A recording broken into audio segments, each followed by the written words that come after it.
and thinking hard. Okay, Now, cool. Here we go.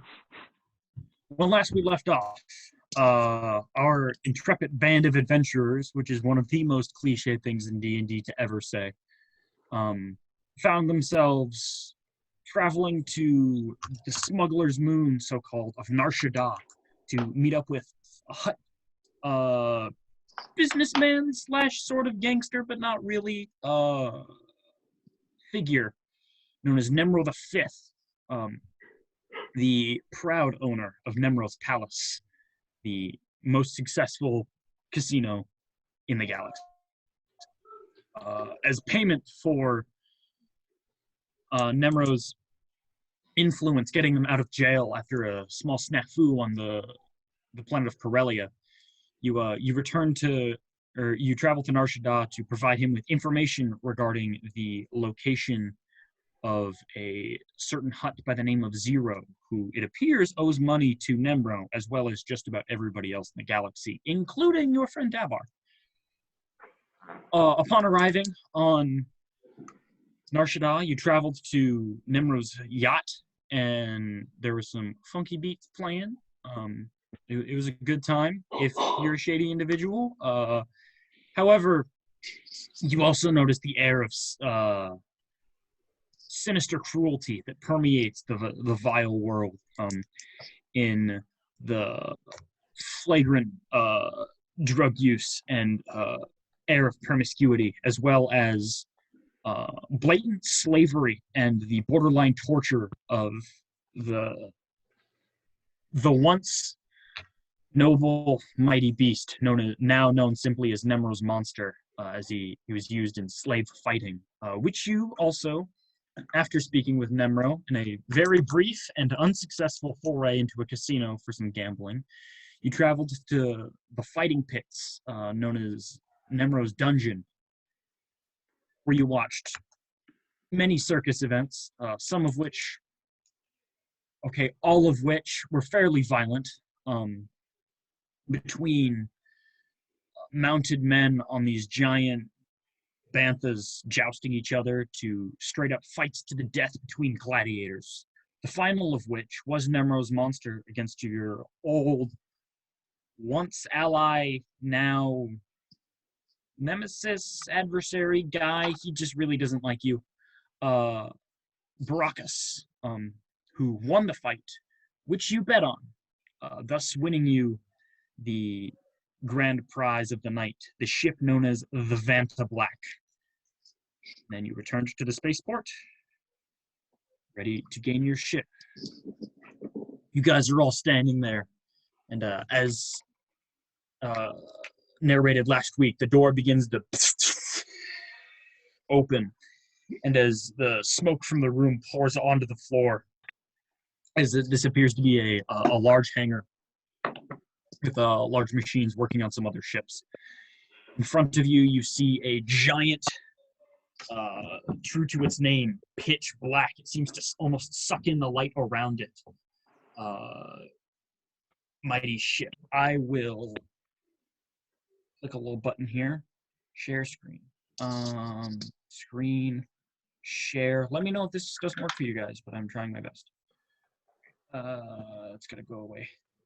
This is sort of the visual aid that I've got going. There are some specific differences. For starters, most significantly, the picture shown is a starship. Your guys is a starfighter. Sorry, your guys is not a starfighter. It would be much larger than this shown, probably about the size of the Millennium Falcon. Yours would be, and also, this is totally backwards. Can you see my mouse? Yes. This end would be the front, and this end would be the back. The viewport being underneath here, so it's downward and forward facing rather than on the top. These serving as intakes rather than out. And then this area back here would be the engine, and they're also on the wings about here and up here, just where it cuts off. Small little, they look like on LEATs, you know how the wings have the little bubble turret thingies? It's like that, but there are no guns attached, and they have instead they have small arms meant to grab things. Um, so yeah, that's that. That's everything. Yeah, you guys notice as you stand underneath it that the entrance to the ship is open, but it's not a gangplank like you saw in on most of your other ships that you've been on. It is instead right underneath, directly under the bottom. You see the landing gears have the ship raised up a fair bit off the ship so you can walk under, or off the ground so you can walk underneath it. And the entrance is a small elevator-like thing. It's a platform that lowers straight from the bottom of the ship, and you would step on it and it would raise back up. That is how you get on. There are several workers in this area. People working on other ships. You see people taking they're kind of like boots that you would get for your car, but for starships, they're just these things that clamp the landing gear onto the ground. They're removing those as they see you guys approaching your ship. And with that, we turn it over to you. Looks like we finally got our ship. Go start inching in. Got our own ship. Yeah. Wait, where's the guns? And I'm gonna start walking underneath it. Did you say that out loud? Yeah, I go. Wait, where are the guns? One of the workers. He's a human wearing a. It looks sort of like a mechanic's jumpsuit. He's got a tool belt. Guns. This thing's a transport ship. She's not armed.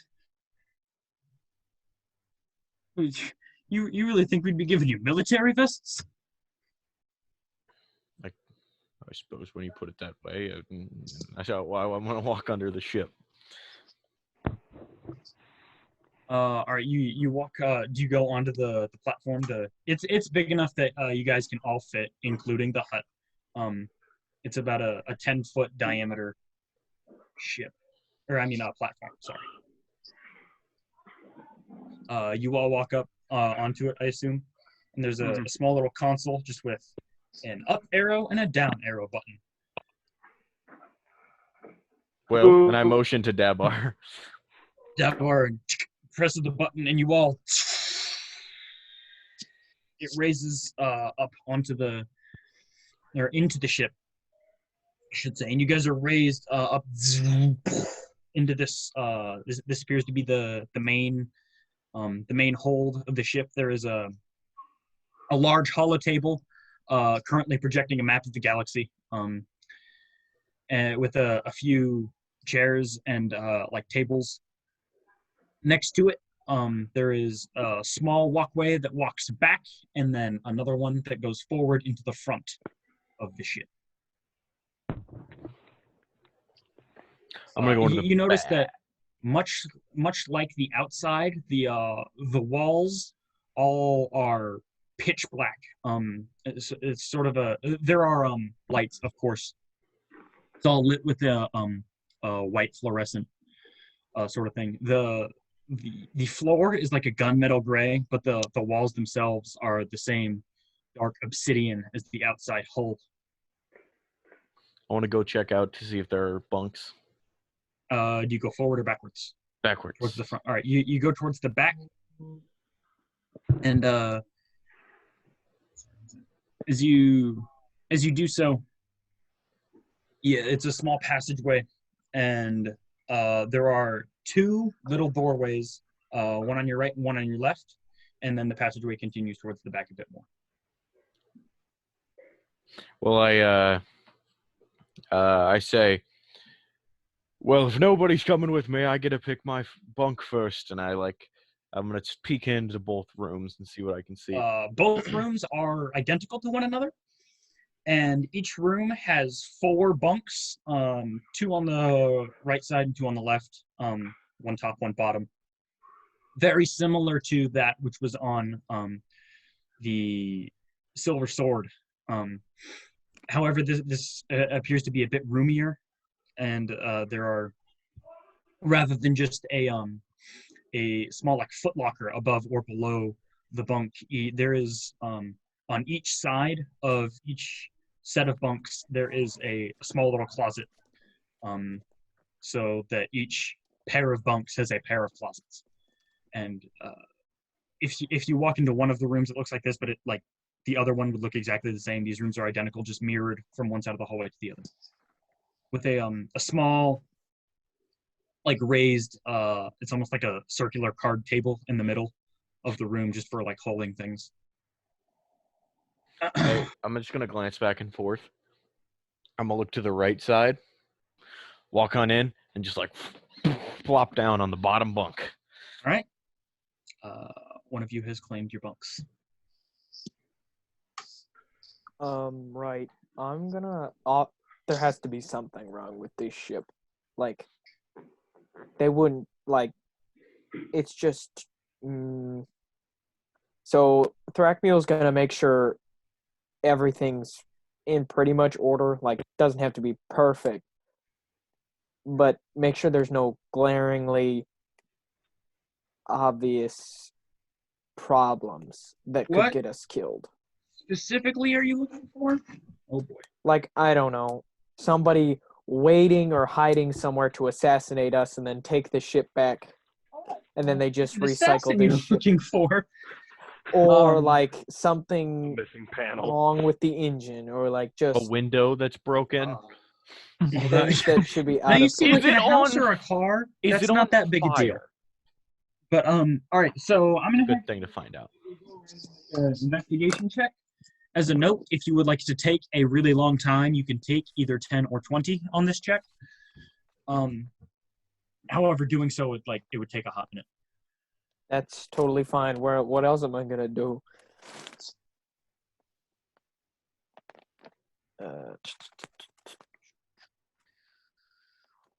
Okay.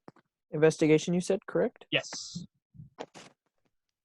Well, are you? Well, Yeah, I'm looking on. That's a skill. It's Star Wars. Oh, balls! I Yeah. totally forgot that it's different. Do you want me to make a spot check Or a search. or search? Or... Thank you. I went full D&D on that. That's my bad. Ew, Dungeons and Dragons. That's gross. Oh, that's Hey, shut up. D&D is freaking amazing. disgusting. I can't even believe you said that. Like, even in 16. jest. 16. You wander around the ship for a bit. You first walk a little circle around this hollow table. It appears to have a long-range communication apparatus, so that you could receive transmissions from any planet that is within the sector that you are currently in. So if you're in the Outer Rim, you can receive Outer Rim transmissions. If you are in the Core Worlds, you can receive Core World transmissions. However, sector to sector is a no-go, just because of the vast distance. You would need a more powerful transponder. You go around and you look for like holes would be a big one. If you, you'll find those real quick if you go into space. And you look for any possible sabotage, but you don't really find anything. As you walk in towards the back, you see those rooms, and then a big heavy, it's almost like a vault door on the back. And if you open that up, there's a huge, just empty space. This appears to be a cargo hold, and given the fact that this ship was described to you as a transport ship, it is fairly sizable and could hold quite a bit of stuff. As far as space is concerned, you don't know how much weight the ship's engines can carry, but you would assume it would be a fair amount, again, due to the classification of the ship as being a transport. You walk out of that little area, and you make your way towards the passageway at the front, and you notice on the left and right there is each one has a small chair attached to a track that appears to travel up the side of the wing, but within the ship. But in order to go see what is up there, you'd have to sit in a chair and have it take you. You can't walk just due to the how it's set up. Would you like to do so, or do you want to keep walking around for? Keep walking around for a bit. Right. You walk up forward a bit more, and you notice you don't notice. You walk into the cockpit, and again, due to the fact that this is a transport ship, the cockpit, you can't see above you, but you can see below you, as If this is the front of the ship, the window is like tilted this way downwards so that you can see like where you're landing really well. However, you think for combat, that might be more of a hindrance than a help. It seems, once again, specifically designed to take things from place to place. You guys are basically in like a FedEx truck, but for Star Wars. I hate to ask this question because this wasn't really the original intent of the search, and it's okay if you say no. That's fine. I mean, I assume you're sort of just like generally looking at the ship, so it'll probably. Does it look like it could be modifiable to make it not just a limp biscuit in combat? Any ship is hypothetically modifiable. If you have the means, both physical and monetary. However, If one, modifying ships is expensive and a bit, and unless doing so through a very specific process, like if you just want to go start attaching stuff to your ship, depending on what you're attaching, you could be operating in a bit of a legal gray area. Just general knowledge would impart to you that putting guns on your ship without proper registration, the Republic might ask some questions. Certain classes of hyperdrive, you would need, again, registry, stuff like that. It's but hypothetically, yes, all of these modifications are possible. It's but there aren't, like, I don't know if you're looking for like empty modification slots. Like no, there I'm aren't like guns, looking. but like there's an empty turret or something. Like that's not there. Basically, what I was asking was like,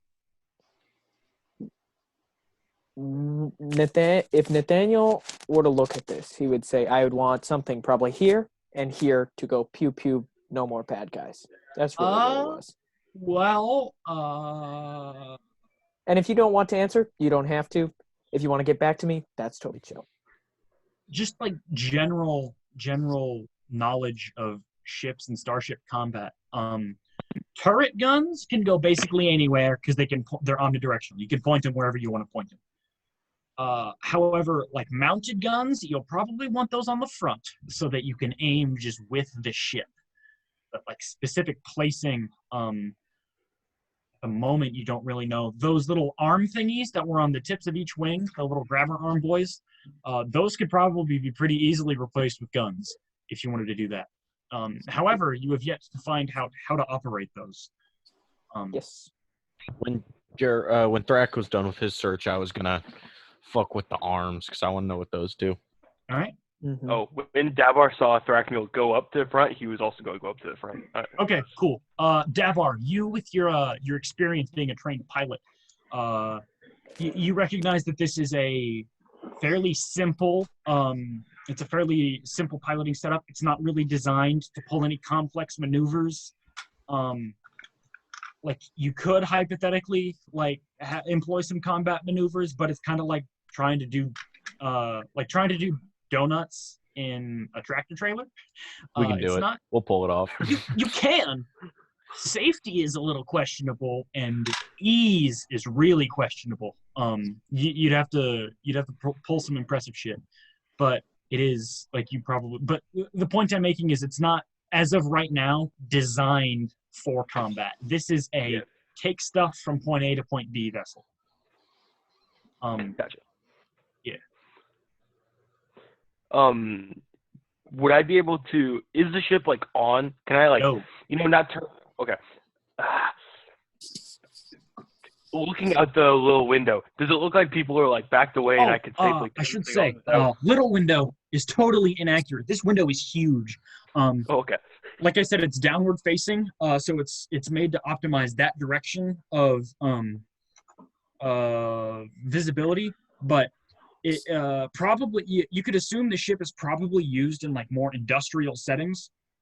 Mm-hmm. And due to the vertical placement of the wings, you can see the tip of the wings jutting out. Looking through the viewport, you can see the wings on each side and the arms that are attached to each of them.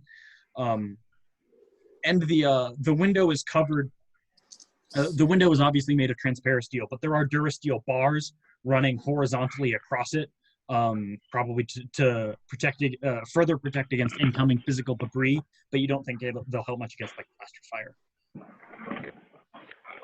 But like, since I can see out, like, are the workers, are they like away enough that I could start the ship safely? Oh yeah, it's they once they got those boot thingies off, they've cleared out and they are now doing other things on other ships in this hangar.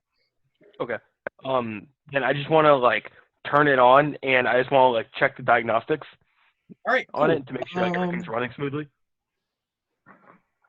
I'm gonna have you turning it on. You can do without making a check. It's turning on a ship. It's super easy. You just you and you have to like sort of wedge your way in between the chairs because the chairs are where you would want to be placed, but you can't fit in these chairs because you're hot. You think if modifying the ship is a priority, if you're going to be the pilot, taking those out might be priority number 1. But you and the lights all, you know, like it's the Millennium Falcon booting up. It doesn't seem to like there's a couple monitors that don't really come on and the engines aren't kicking in full, so you give it the little poof, poof, and everything. The engine hums to life. And diagnostics, I'm gonna have you make a as you start flipping through the Was that a computer use check? Because you kind of went really quiet. Yeah, computer use. Sorry, I didn't do that. That's not too hot. Computer use, that is going to be a 15. I'm pretty sure that's... Yeah. You run diagnostics. It appears that Nemro is a friendly guy. He filled this sucker up for you. Everything is operating at its normal capacity. Looking at the sensors, you realize this ship is a class 2 hyperdrive. An average hyperdrive is class 1. So this is class 2, one level above that. However, with hyperdrives, you want small numbers, not big ones. So this is twice as slow. It takes twice as much time as your average hyperdrive. This is like the cheaper model. Okay. But everything is operating at full power. The shields are not currently engaged. But like the sensor arrays are all working properly. Everything appears to be in order. Nothing is broken. And it is full of gas.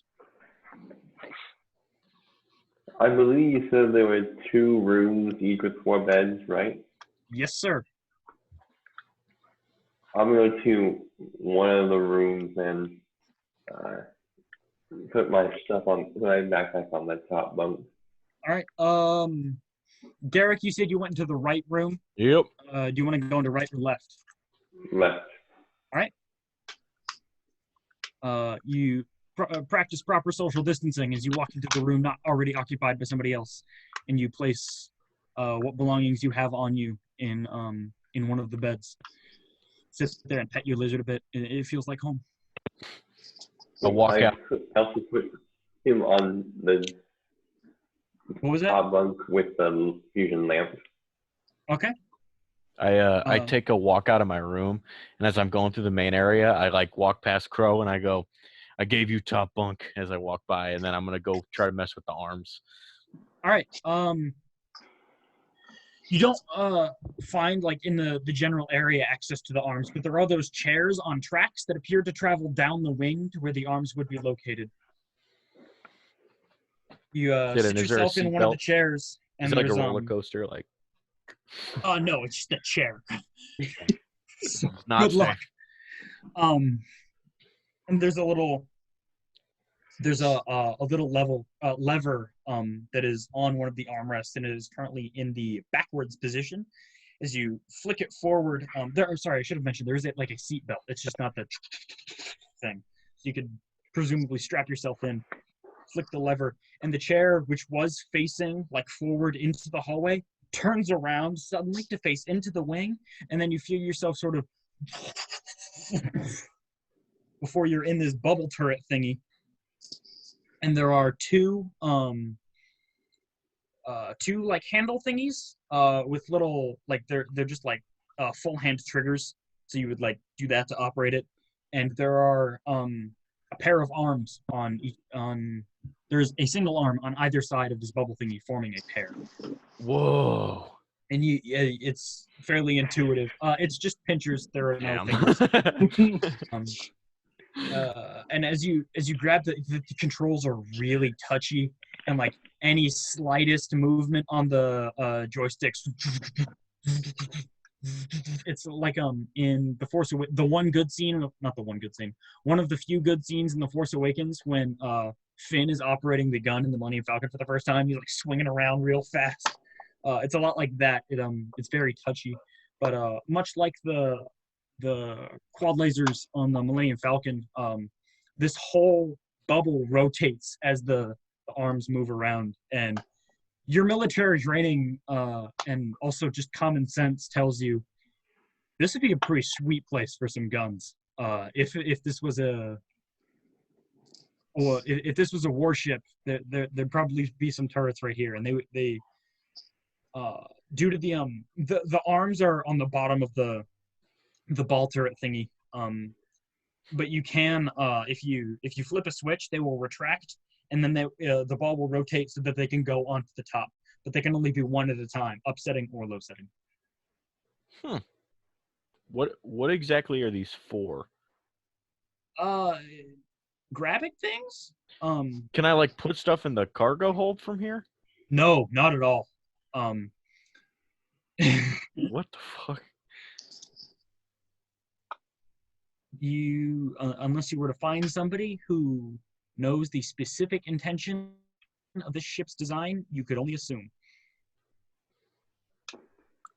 All right, I take the crank it back.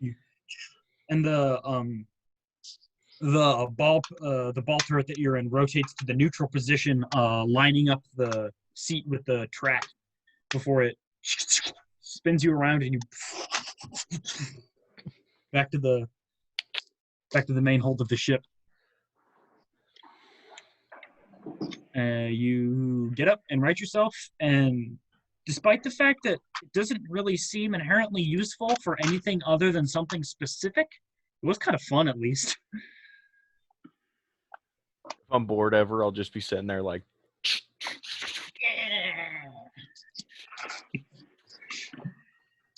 just back and forth. Way to kill a couple of days in hyperspace. Crow is gonna go look for a med bay. You wander around for a bit. Can I have you make a search check?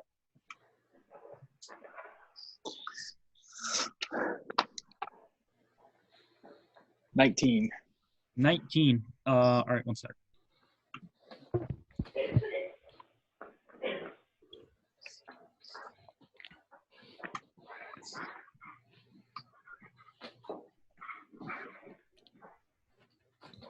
All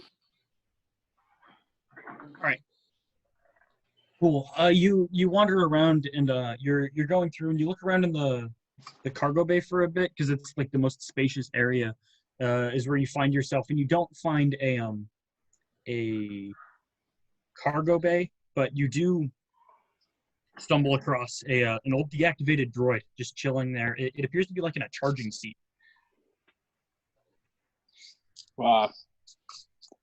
Does it have like something I can turn it on with?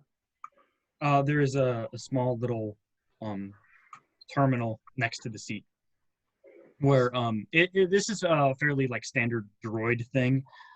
This would probably be like where you would take the droid to charge it, run diagnostics, stuff like that. Okay, I'm going to go to the terminal and try and turn it on. What kind of droid are we looking at? It's a humanoid droid. It's sort of like you guys know HK-47 from Yes. Knights of the Old Republic. He looks kind of like that. But he's not the same color. He's much like the rest of almost everything on the ship. He is a dark pitch black. And you in his head sort of, and his eyes light up, growing a vibrant green. Oh, hello. Do I know you? What's your name? My designation is T-R3X. However, most people call me Grant. Grant. Right. Go ahead up to the common area and introduce yourself to everybody. Okay. Who are you? Just go. I'm gonna follow him. He unplugs the charging port from the back of his head before he walks towards the front of the ship, towards the common area. Who are all of you? Hey, look, guys! I found a droid. Hello, I'm Grant. Hi, Grant. Grant?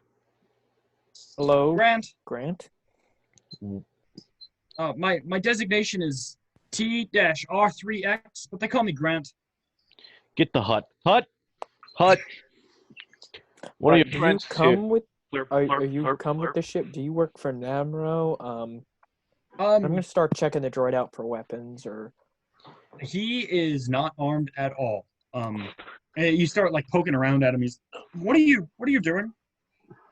Making sure you're not going to kill us. Listen, I don't even know you. And he sort of like smacks at your hand as you start. We poking don't know around at you him. either. I'm this ship's onboard astro unit. I assist in navigation, astrogation, Somebody get maintenance, Davar.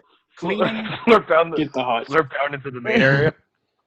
This must be the Astrogate droid.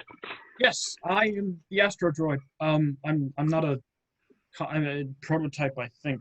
Most astro droids are R2 models or something of the sort, but I was created to do more than just astrogate. I also clean. I can cook. He cleans and cooks? Not sort so of like bad for a clanker. protocol droid, I guess, but I'm not really into human interaction. That's not my programming. I guess you could see me as like a butler droid, I guess, but please don't call me that. It's kind of insulting. Anyway, call me Grant. And he extends his hand forward. Welcome aboard, my little butler. I will terminate you, meatbag. And he shakes your hand. I like this one. Yes. Well, anyway, who of you is the captain? I'd be answering to you primarily. I The mean, pilot is him, but I would not call him I don't captain. think he really outranks any of us. So, who here is the captain? I mean, I'm the highest ranking official of this. Bro looks at you, who holds the same rank. You know what I mean. If you want to get technical, I mean, technically, No, in wartime, no, don't tell me it's Thrackmule. if you were Thrackmule, on the motherfuckers. battlefield, technically Thrackmule would hold rank of commander. However, Battlefield have you been on? Well, besides the ones. Crow was small never skirmishes sworn we've been in. into the military, and he was specifically noted as being freelance by the Chancellor. So you don't think that holds. But traditionally, Jedi Padawans, when accompanied with their masters who are generals, Jedi Padawans hold the rank of commander. But he's a dick. You were not given any such designation at any point in time. So if you wanted to go traditional, that's how it would be. If you want to go technical, that's not at all how it is.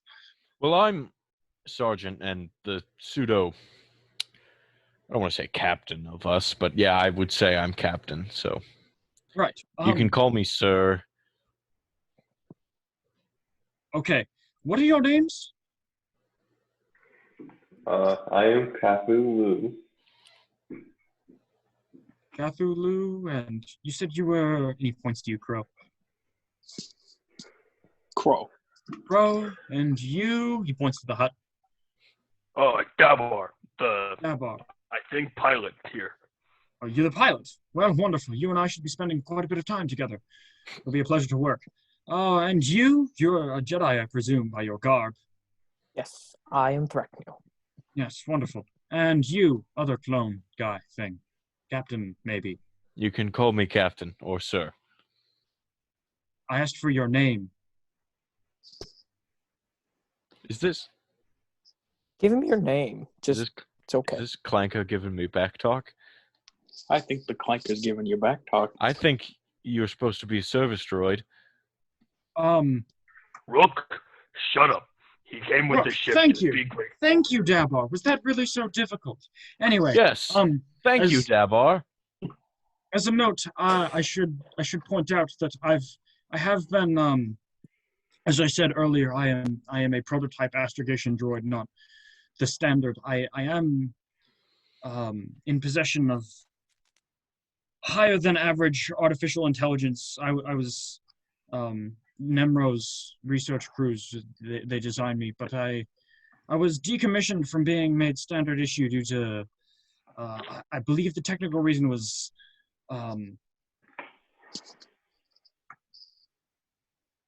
erratic personality, doesn't play well with others, arrogant, self-absorbed, doesn't take orders well. Anyway, you can read my file. I'll upload it later. I'm It doesn't matter. over at Rook during that, and I'm just gonna be like, makes sense. Anyway, I am here to help you. I guess that's my job. But where are we going? Who? Why are you? How did you come across this ship? Don't We worry. own it. We're the new owners. Okay. Do you have any proof of ownership? Someone waived the ticket. I have it. Right. Do you have the access key to your ship? I mean, I assume you do because you're here, but just as a formality thing. I think Dabar has that. Do I have that? The access You key that you should. guys were given when you spoke to the broker. Sure. I thought 52 had it, but yeah, we'll say I have it. Yes, wonderful. I suppose that does technically make you guys my bosses. As a note, I know this ship like the back of my hand, so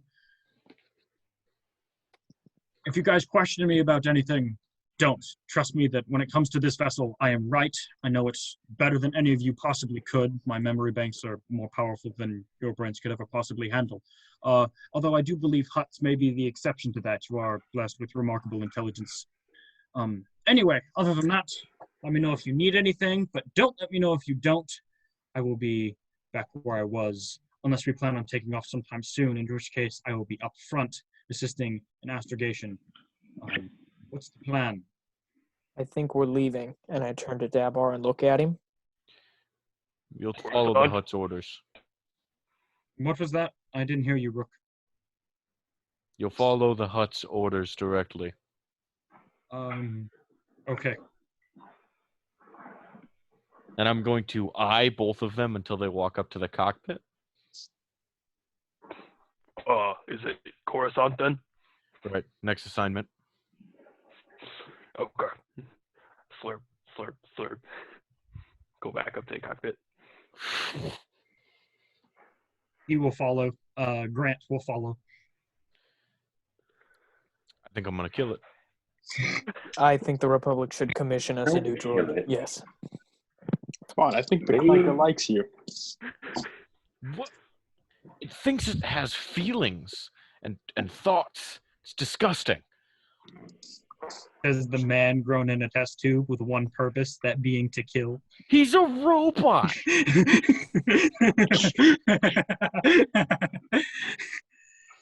All right, so in the cockpit, what's going on up there?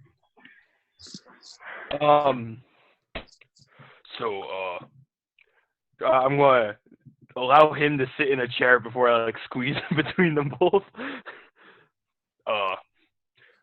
He doesn't sit in the chair. There's a small little sort of like alcove in the back area of the cockpit where he stands before taking a small cord, which is a scomp link receiver, which is like a little R2 thing. Yeah. And he plugs it into that same port in the back of his head. And you see several monitors are doing things similar to what you were doing earlier, but much, much faster, as he seems to be running diagnostics, but doing so at computer lightning speeds. As Okay. the monitors flicker like... Diagnostic complete. The ship is ready for takeoff. Where are we going? Coruscant. All right. That Well, guy's go squeezing ahead. between the seats. Start taking off. I mean, I can't do all the work here. And yes, I'd like to take off to Coruscant. I don't know, like, All right, cool. You what specifics you want to hear, but squeeze your way in between the seats, and you sort of have to like reach over to the side. Again, a seat being in the way of where you would want to sit to reach the controls. But and those of you in other parts of the ship, you hear the engines warming up, and you feel the slight vibrating hum that is now fairly familiar of a starship booting up before the repulsor lift kick in and the landing gears retract. The exit to the hangar is above you. The hangar is like a large circular tube, and you would fly straight up to leave. And you guys begin doing so. As a note, other than the main viewport on the front, you guys have not found any other viewports or windows on this ship. So you can't really see what's going on outside unless you're up front in the cockpit. So, droids, could we give them a mind wipe or something? I don't think that's how that works, and I think he's more useful to us having all of his knowledge rather No, than not his knowledge, just his memories. I thought that's what they did to protocol droids and stuff, talking to the wrong guy here. Look, 52. It's okay.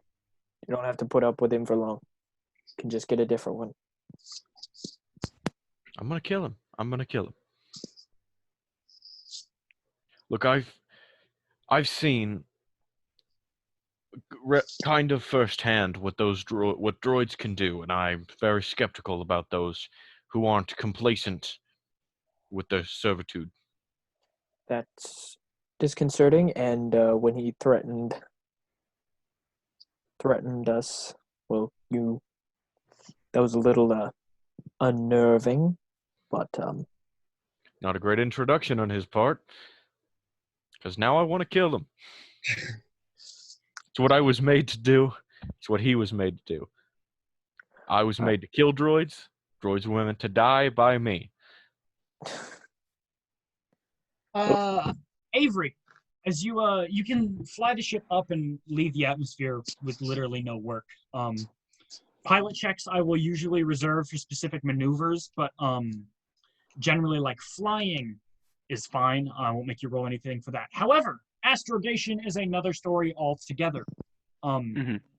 So I have established the DC using the rules, and I will have you make an astrogation check to as a note, how astrogation DCs are established is you have data that is uploaded onto the ship's nav computer, which in this case is Grant's head. He continuously updates his data, so you will always have 1 day old or less data due to Grant being here with you. Okay. So the DCs should remain relatively low. Okay. You want me to roll for that now? Yes, go ahead. An astrogation check. Are you fucking kidding me? That's a 10.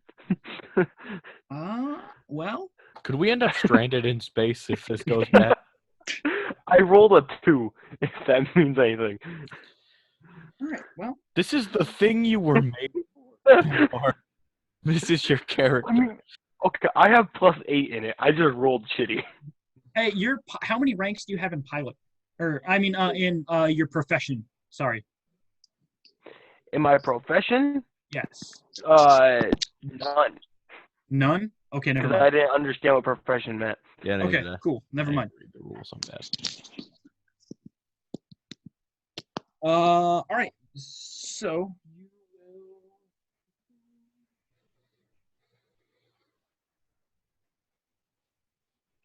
I have to calculate numbers.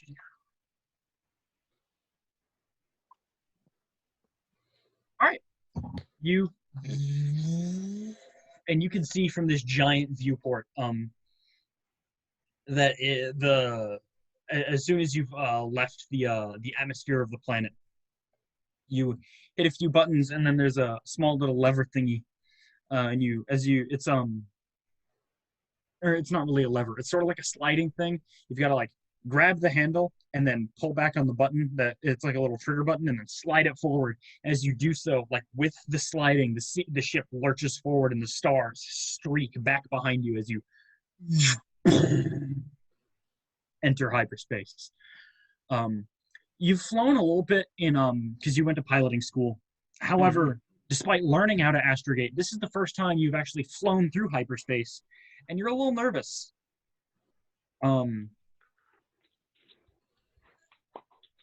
As a note, you guys know that with the slower hyperdrive that your ship is equipped with, you're looking at about a week's long journey. So that's the thing.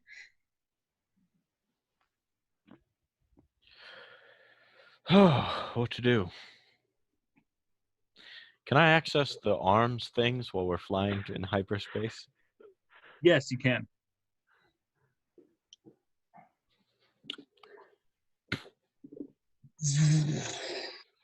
And this is an incredible view. Hyperspace is a very magnificent and mesmerizing experience as you see time and space is sort of folded around you as you're going faster than is physically possible. And the warping blue tunnel that's oscillating around your ship's form. And when you're in this bubble turret, you can see it in all directions, and it's kind of amazing. But you're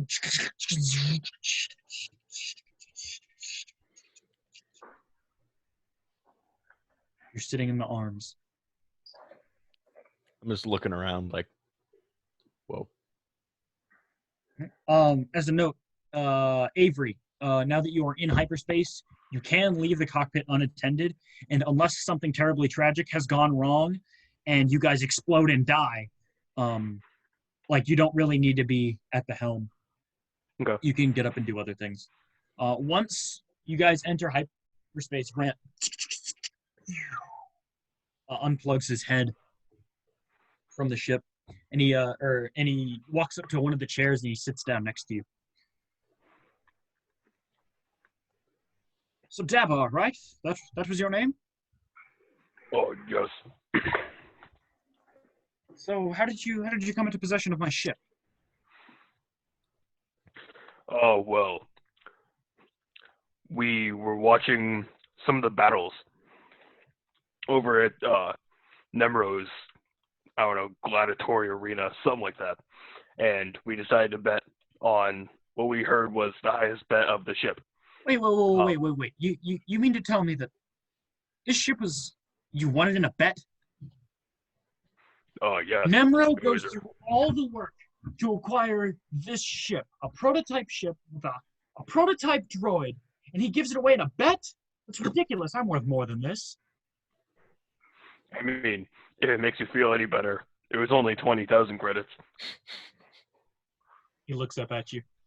And he's a droid, so his expression doesn't change. But the soft But you can green tell he's glow in his annoyed. eyes looks kind of sad. You know how Pedro Pascal in The Mandalorian could emote even though he had a helmet on? This droid is sort of doing the same thing. He looks upset. That hurts. I honestly thought Nemro was better than that. I mean, we got a ship for pretty cheap, so I'm okay with it. Yes. Anyway, what's the deal with your friends over there? They didn't seem very kind. They're not the biggest fan of droids. What? Why not? Who wouldn't like droids? We're far superior to organics. Mark's just going to start chuckling to himself. What, You haven't noticed, I'm okay with droids personally. But 3 of them are part of the Republic Army and kind of kill droids for a living, so. Oh. Well, I suppose that does put a damper on our relationship, now doesn't it? A I think tad. it would help if I went to go talk to them. I Be my guest. I have a prototype personality chip, and I'm supposed to be more human-like. But at the same time, I still don't. I mean, I haven't interacted with that many people, so I don't really. It's a new concept to me. Talking. Well, better get used to it with these guys. Yes. Well, I suppose if I can't make friends, I could at least convince them not to terminate me. I hope they didn't think I was serious when I threatened to end their lives. I have a sarcasm percentage logged into my programming, and I think it might be a little too high. I should probably lower it. At the same time, they were very unkind, and they totally deserved it. Anyway, I'm gonna go talk. And he opens the door to the cockpit and walks back through the ship before settling down in the main hold. Is anybody else in there? Yes, I am on the holo table, seeing if it has any other settings other than map. The holo table, like I mentioned earlier, it has a built-in transponder, so it can communicate with people. And when it does communicate with people, it's the Star Wars hologram of them that really makes no sense, and those things sort of operate on their own logic. Because, like, you can turn and look at somebody, even though the hologram would still be in front of you, so it doesn't make any sense that you would turn. And, like, it always seems to know who's in the... They really irritate me, because I don't understand them. Anyway, rant aside. It's got one of those thingies in there, and basically any information that you were to plug into it the same way you would a handheld holoprojector, it will. So. Death Star plans. If you still had those, you could put those on there, but you don't because you gave them to the Chancellor. You could Star Wars has like movies. They're called holovids. You could watch movies on this thing. Just stuff like that. Is that... Never mind. Yes, there is porn. Yeah! And because holograms, it's 3D. What? Oh my! We're like watching. We're like, yo, hit me! Oh, that's so gross. It's so realistic. Fruity Pebbles. Guys, why do you guys make me do Extreme. this? Like, I understand that, like, you didn't technically ask the question, but you did ask the question, so why did you make me answer it? I literally went, just never mind, and you go, yes. Does that mean it's all in like blue, or is that color too? No, it's all blue, because for some reason that's how it works. Yeah, they have Star Wars. advanced- Don't think about Star Wars tech because it defies logic. Yeah, I'm just looking at that table. Like, somehow in ancient times they created lightsaber laser swords that could cut through anything, yet they still never made cars. Priorities, man. Priorities. laser swords over the Honestly. wheel, man. Much better. Although I would note, I know I called it a laser sword, but it is not laser, it's plasma. So suck it. Anyway, yeah, and you're examining this holo table, and it's like a traditional holo table. There's nothing super fancy on there. When T-R3X walks in, aka Grant. Oh, hello, Grant. Oh, hello. Cthulhu, correct? Yes. Well, it's a pleasure. That's what I say, right? It's a pleasure. Yes. It's a pleasure to meet you. It's a pleasure to meet you too, Grant. So, If you don't mind what me is it that you... Sorry, go ahead. If you don't mind me asking, why do they call you Grant? I don't actually know. Because from what I've heard of most droids, the nickname's somewhere shortening their designation, but I have no idea. well, what are you about to ask me, Grant? What is it that you do? Like, what your little group? What do you? I mean, are you just a group of friends that decided let's go gamble together, or like why you don't seem like the most likely group of people to go get a ship together, you know? Well, we're just a group of people who do stuff together sometimes. Specific. Yes. No, I was sorry. Is the sarcasm setting still too high? I can tone it down if you would like. Speaking of robot settings. I don't know if this is set to some at all, but you know, like how you were to install new settings into this hollow table. I mean, it's fairly basic. You just whatever you would like to put in or whatever you would like to show, you just plug into the. Do you really not know how to use a hollow table? I mean, it's No, like tying your shoe. Come on. I mean like how if we put like hollow chest on it or something. What was that, Jared? If we could put hollow chest on it or something like that. If you want it to be on the table, then you just you plug it in and upload the file of whatever it is from whatever you have it on onto the table. I'm not the most tech savvy member of this group. For example, and he goes over to the table and he plugs the thing into the back of his head. Every scomp link on this ship appears to also have like a hose extension thingy so that it's compatible for Grant's thing, which for some reason is on the back of his head. The real reason is I thought it looked cool. And he plugs it into the back of his head, and he sits there and he appears to be uploading data before the hollow table springs to life with a blueprint diagnostic of Grant himself. That's me. Is it working? Yes. Wonderful. Anyway, do you understand that? Yes, I Okay. guess it's Wonderful. And he replaces the hose. Do you know why there's those big claws on the front of the ship? A big what? The big like hands on the front. Oh, yes. You mean the work arms? They're used this.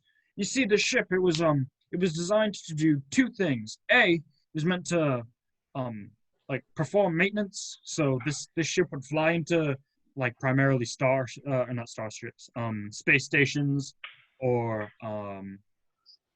other orbital devices, and it could be used for maintenance without having to send out teams. You could use the ship, and then the arms were used to do work that way. But it's also meant to carry cargo. Anyway, the arms, they're this way. And he walks up to the hallway that connects the main area to, or the passageway that connects the main area to the cockpit with the little chair thingies there. It's like, if you were to sit there and then flip that lever, it would take you out into the thing, and then you could manipulate them there. It appears that somebody is already in this one, and he points to the one on the left, which the chair is not there as it's being used by Rook.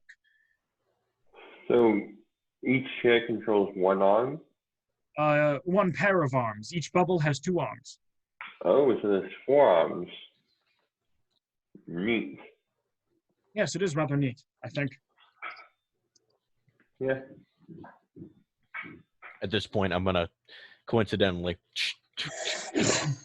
And there's a clone sitting there. Oh. Oh, yes. Hello, Crow. Stand up. Clone. I just walk past. Hey, Grant. That was the wrong clone. Oh, how do you... They look the same. Well, Are they wearing something different? To be totally honest, I was not paying attention. No, well, Crew, the armor is a little different, if you look at it. So that one would have been Rook? Odd names. I mean, I get that my name isn't traditional because, like you said, like, why Rook and Crow? Seems weird. You should get a better name like Grant. Grant's a good name. I'm gonna walk into me and Crow's bunk, and I'm gonna go. Like, I presumably we can just hear them talking. Oh yeah. And I'm just gonna be like staring at him, like, I'm gonna kill him. I'm going to kill him. Granted, that Crow fellow was fairly nice. He's the one who turned me on. I mean, he activated me. And he sort of scratches his head, despite the fact that droids would never have any reason to scratch anything. Scratch he the awkwardly scomp scratches ankle. the back of his head. He unplugged. No, he booted me up. No. Anyway, you know what I mean. Yeah. Point to Crow, and I say, "You did this, and I will never forgive you." It's good for you. as a note, So- before anybody gets too upset about Grant's existence, with the low roll, you guys would have failed the astrogate check without his nav computer. Just straight into an asteroid, just like dead instantly. There's a fun little table that I get to roll on if you fail too badly. Is there a just death? Like, just curious. Is there like a you die? Got him. You're dead. Oh, I need you guys to roll a bunch of d6s. Why? You're making new characters. Yeah. Yeah. Would you roll 46 for me? Yeah, sure. What's the highest three numbers? Am I rolling a new character? Mm-hmm. Hyperspace collision is one of the Jesus. options. That No is jump probably- occurs, which is the Millennium Falcon going. There's off course, which is you just go God knows where. Fun. Hyperspace fluctuations, which means the ship takes radiation damage. Because traveling through dimensions is a little iffy. Hyperdrive failure, which is basically you're flying through space and then you detect something that's not really there, and so the nav computer yeets the ship away from it, and like bad things happen. Hyperdrive failure and damage, which is like blowing gaskets in your car, but traveling faster than the speed of light. Always a good sign. Hyperspace collision, which is you run into something not good for anyone involved. Or my personal favorite, other, the GM picks. Oh dear God, I hate that option. That's the worst option. Yes. Oh, So no. yeah, rolling in the hyperspace mishaps table is it's not a good place to be. I'm gonna like sit down on my bunk and I'm gonna say, Crope, I thought you hated those guys. Well, why are you so lighthearted about it? It just makes you bitter if you hate them. Exactly. It's what we were made for. Look, and that one's not even a battle droid. He can't fight. Are you sure? I mean, did you see him? Fair. Grant walks in and sits on the bottom bunk across from you guys. Hello, I'm Grant. I was eavesdropping on your conversation, and I heard mention of me not being a battle droid. I should note that I am totally not capable of combat. So, yes, that's that. You don't have to worry about me fighting anything, and I hope we can make good friends. Sorry, I was, like I said, I was listening to your conversation from the other side of the ship, and I thought I would, clear that up. Can you hear everything we say? Yes, I have remote access to the ship's security terminals. Well, quit that.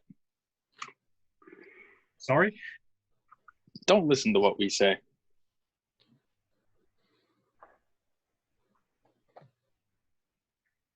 Now, if I'm not listening, does that mean I do listen to that and then not listen? That's Just get listen. out. I have a Clanker. computer for a brain, and I've already devised that that's a paradox. If you tell me to not listen to you, I don't know what to do. I'm gonna fucking kill him. Why don't you listen to this, Grant?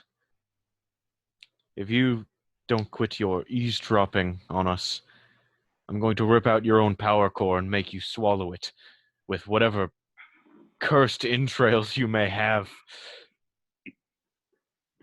He goes on. He reaches to something that's on his shoulder, and it's a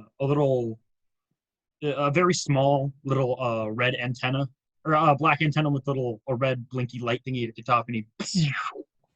Well, here you go. That's the remote transmitter. I no longer have remote access to the ship. That's what you wanted, right? Am I correct in saying that? I don't know if this is bad or not, but Basically, he just can't. He can't operate the ship in any way, shape, or form without being plugged into it now. That's all you did. All right. Are we all good now? Yeah. I thought if you guys are my new owners, I might want to clear things up with you. You didn't seem to get along with me. At least you didn't. And he points to Rook. Well done. Sarcastically. I don't know if he knows. Well, funny you mentioned. He was specifically in his programming to be more human-like. He was programmed to replicate sarcasm, but he's not very good at detecting it. Thank you. I try my best to perform admirably.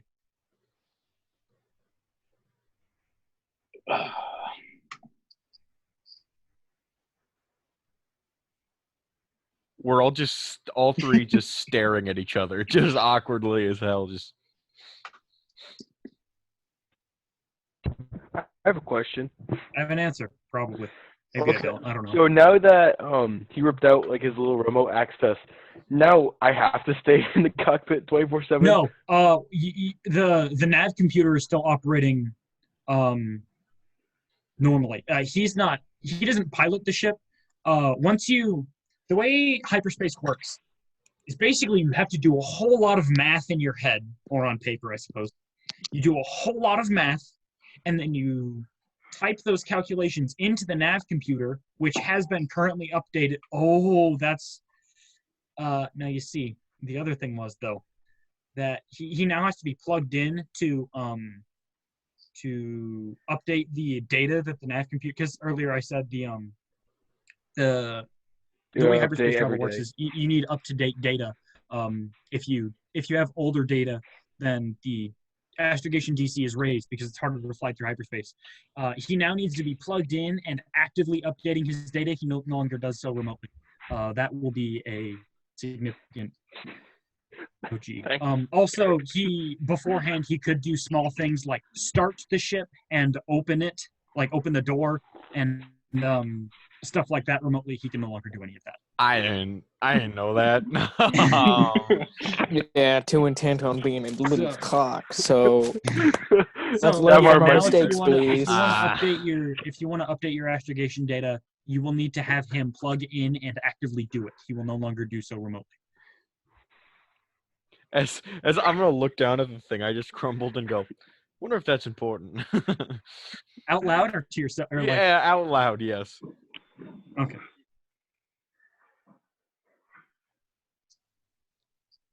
Well, anyway, I hope you like the new ship.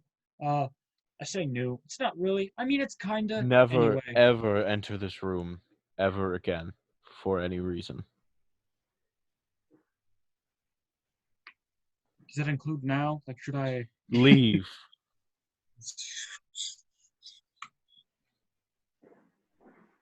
I'm gonna pick up the little receiver and go. Dabaw's probably going to be mad at me. You pick up like the 6 pieces that you've broken it into. I wanna like basically try to duct tape it together again. You have tape? No, but you know what I mean. Like the Star Wars equivalent of duct taping it. Make a. Hollow tape. Mm-hmm. Use the. Wait, are you police trained holotape. in repair? Are you trained in the repair skill? It's a class skill, but I have no ranks in it. Then you don't even know how to go about starting that process.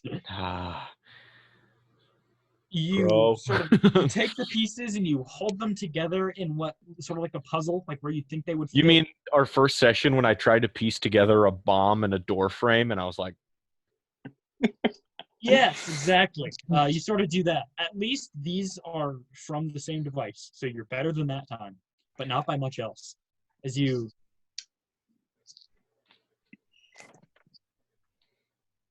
this probably wasn't important, right, Crow? Can I inspect it? Yeah, you can look at it. I mean, I probably gather not. up the pieces. It all. Roll a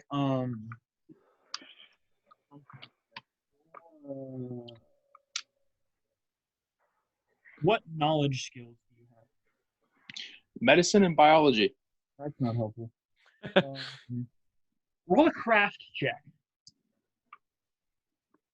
A craft check. Well, actually, I have Oh. craft remote links to droids named Grant. Actually, that's my craft skill. Well, I rolled a 6, so You see that this little thing had an antenna on it. It was kind of cute. There was a blinky red light at the top that no longer blinks. Oh boy. You might wanna take It's it made to of some Dabar. kind of metal. There's some old wires in here.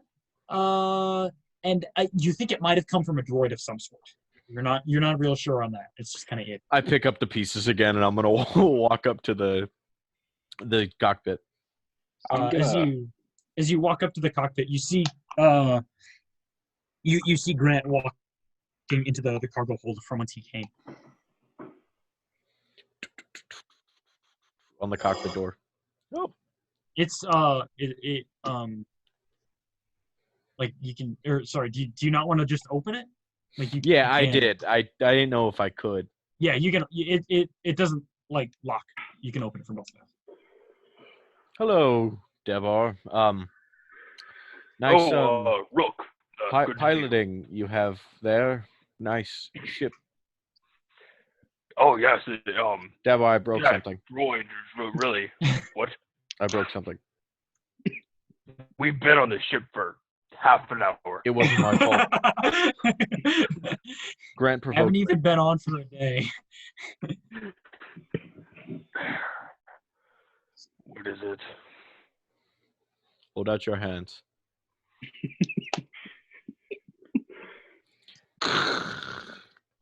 It's only like 6 pieces. It wasn't that big, so there's like you immediately recognize this since you have a technological background. It's not even remotely difficult to recognize this as just a remote transmitter. It didn't appear to have any function other than transmit information from point A to point B over like a radio wave.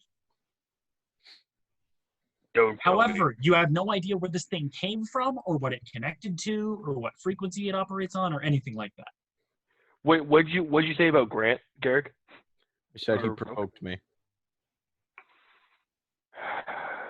Don't tell me this came from Grant. If it did, that wouldn't be catastrophic, right? Oh no, it wouldn't be catastrophic. No, it's just I understand what these, like, if a droid used one of these on a ship, I'd know it. Oh, you know basically exactly.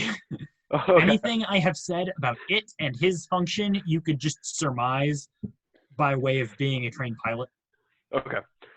No, it wouldn't be detrimental. He just, helped control the ship completely, and without it, we could crash at any moment. But no, it's not detrimental at all. Why did you break it? He was listening to our conversation. He could do it remotely. I needed privacy, then I thought it might be important. Anyways, It's not a droid that belongs on this ship. Anyways, Who's he going to tell? Have fun up here all on I'm gonna hey, what's that? And I'm gonna walk out.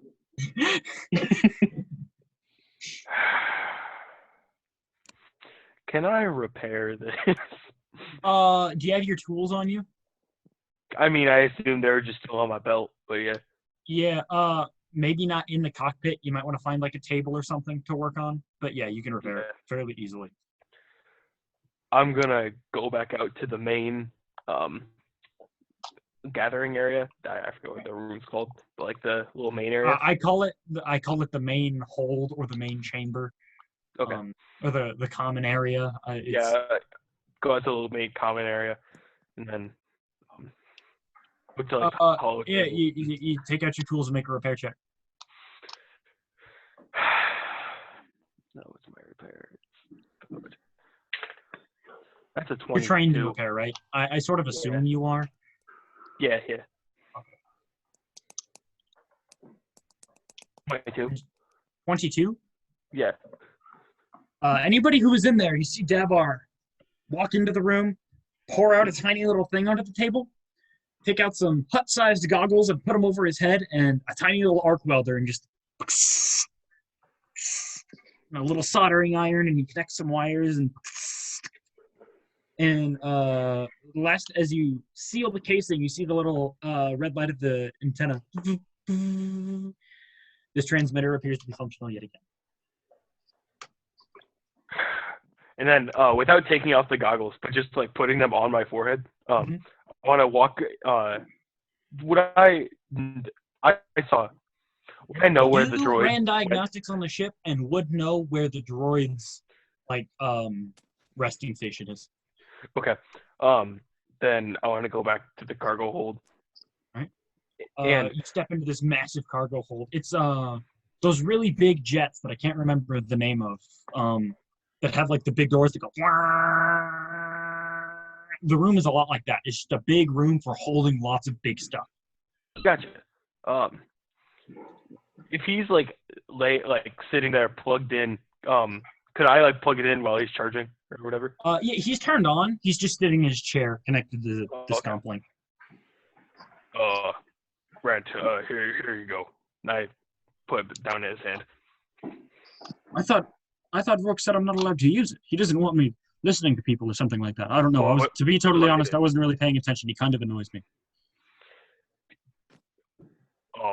He has little to no idea how electronics work. Just keep it plugged in. Okay, cool. Do you want me to overwrite my security codes so I can no longer listen to them? Because that would have been an easier fix to his issue. Doesn't matter. Just keep it, because if someone gets on the ship, we're gonna need that.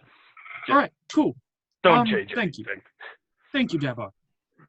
Dabar, Just I may be a robot, but I like you. And he... thank you. And I'm going to turn around. I knew it was coming. Hey, Garrett, are we really going to get into that? Because we could discuss the homoeroticism going on between the two clone brothers. It's been underlying the entire campaign. What? Oh, that scene right after the bomb went off and you're putting your helmets against each other. You were basically kissing. I mean, let's be totally. Oh, Helmets in the way. Don't even lie. You both were And it was kissing the the edge of forehead. the It helmet. was Just, like, it wasn't like on the fucking. oh yeah, it was. Oh forehead. yeah, it was. Don't even. Gerald, I wouldn't start that argument either, because then we can get into the homoeroticism of Aragorn's constant forehead kissing. Track me. What? That I don't give a shit about that. All right. So yeah, you guys have 7 days to kill. Do you have anything you want to do? yes. Who said my name? Me, I said your name, Crow. Right. Gerald, did you say yes? No, I said yes. Okay, he I said also yes said too. yes. But As I'll a let note, the clones do their thing. clones, we're gonna go Thrakniel first because you guys have been doing stuff for a hot minute now. Cool. Thrakniel, what do you want to get done over this 7-day period? Basically, I'm gonna ask the time that I'm not spent in whatever bunk happens to be open. I'm gonna be spending sort of in the cargo hold, maybe talking to Cthulhu, but mainly in the cargo hold, practicing lights, using my lightsaber, and then Perfect. I was gonna ask you for and that. then working with Crow on his lightsaber. Okay. Anybody else? Just the clones? Crow, why doesn't I'm like, this droid bother you as much as it should? Because it's not a battle droid. But aren't you raised the same way I am? I mean, we were made to destroy these type of things, and weren't you a part of some battle? Droids were used to slaughter your brothers, and you're just letting one run amok and act all silly amongst you, as if nothing. As if it's not an abhorrent being on its own. Well, it's not. It's not. It's claiming its superiority over us already. It's ignorant, but it's not harming anyone. It claims that we're lesser beings and that he's superior to our genetic code, whatever. It sounds like the ravings of a lunatic. Well, he is a droid. Exactly. And I was raised to put down droids. Well, until he harms any of us, you're not allowed to do so. So you're telling me what to do now in regards to droids? Yeah. Fine. You know what? Why don't you go play with your laser swords with your buddy Thrackmule? I want to be alone right now. Good idea. And I was reading my Sith book. I'm going to close it, grab my lightsaber, and hop down from the bed. I do more rage push-ups. Droids stealing all my friends. Oh, He looks concerned. Okay, so my headphones stopped working, so I can't hear you guys when I'm plugged or when my headphones are plugged in, and I don't want to just keep my headphones not plugged in because then it'll be feedbacky and I have to mute myself. So I will need a brief moment to acquire some new headphones. I apologize for the interruption. I'll take this time to pee. I'll take this time to pee.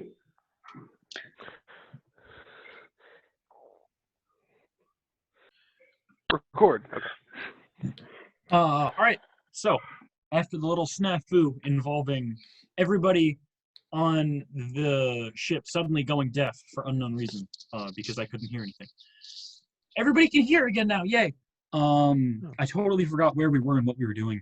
So, They were fucking with lightsabers. Or they wanted to. Oh, right. yeah. And Crow and Thrackmule are playing with giant plasma blades that can cut through anything.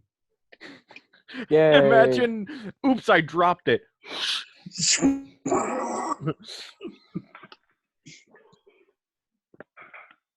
Just a forewarning.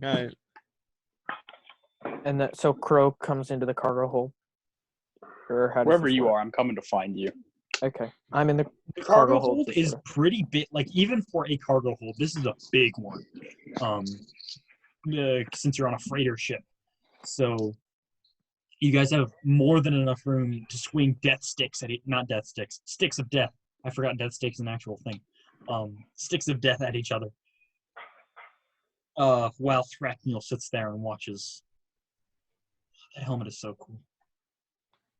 Well, as soon as Crow enters the room, hopefully I'm looking at the door and I'm going to say, so what do you think of Grant? Grant is sitting in his chair in the room with you guys. I shouldn't add.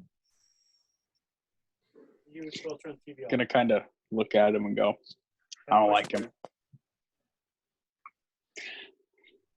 Gotta lie to his dad real quick.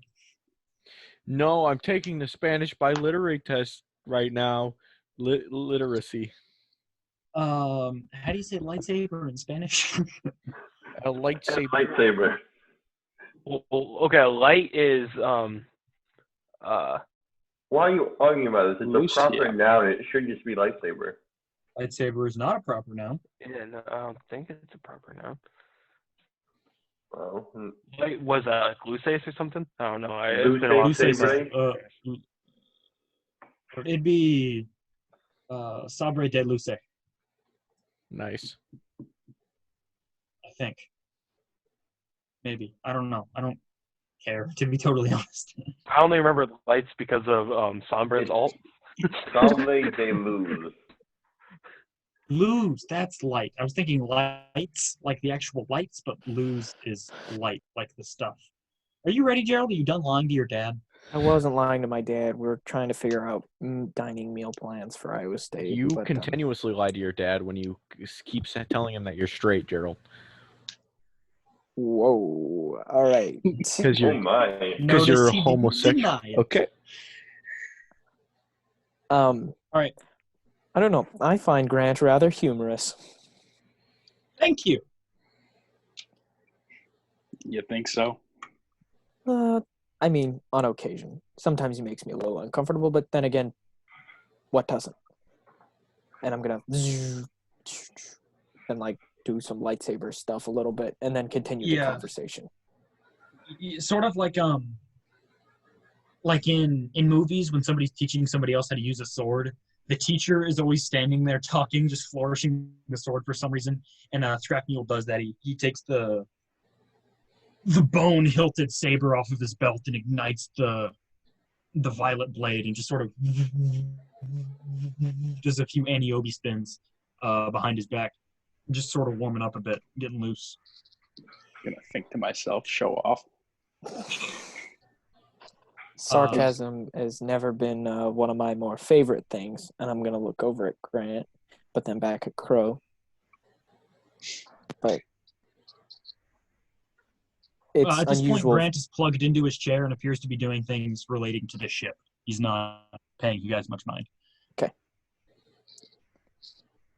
But I don't know. I don't want to see there be animosity between the ship droid and Rook. Yeah, Rook doesn't seem to like him very much. He's just a astrogate droid, nothing harmful. Yeah. I don't know. I think it's mainly because he gave him some lip. I think that's what it is. Yeah, Rook don't like that. The droid isn't exactly Republic made. That much is clear. I don't know. Are we going to have to register him with the Republic? Signify them idea. of his existence? Make an intelligence check, a general intelligence check. Near him.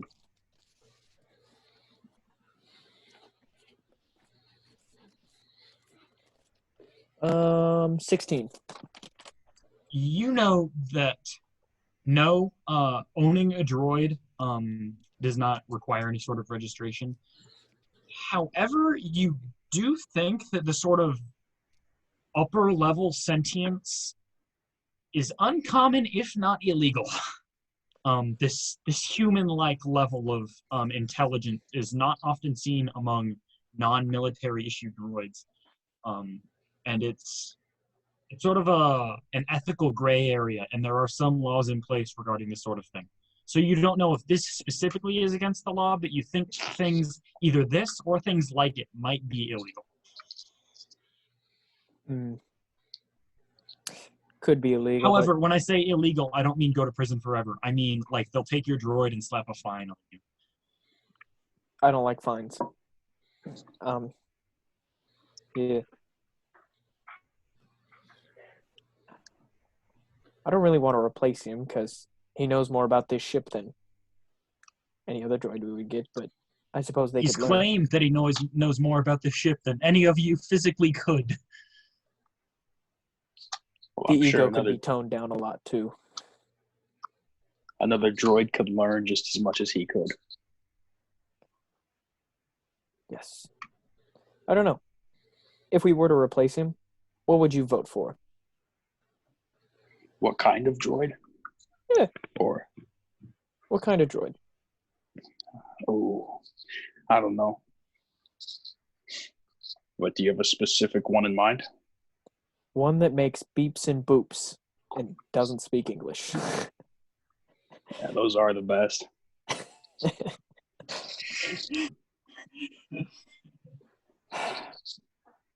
Yeah. Do you think Rook will come around to him? Probably not. That's fair. What? Rook is such an understanding guy. I can understand that, but I don't know. What's he gonna do when the war is over? Hate every droid he comes across? Yeah, probably. That Threaten might all of them. that might make certain social situations rather tricky. Social situations are already tricky with Rook. Yeah. Rick looked a little sad for a second. You ever think about that though? What we'll do after the war? No, I have not.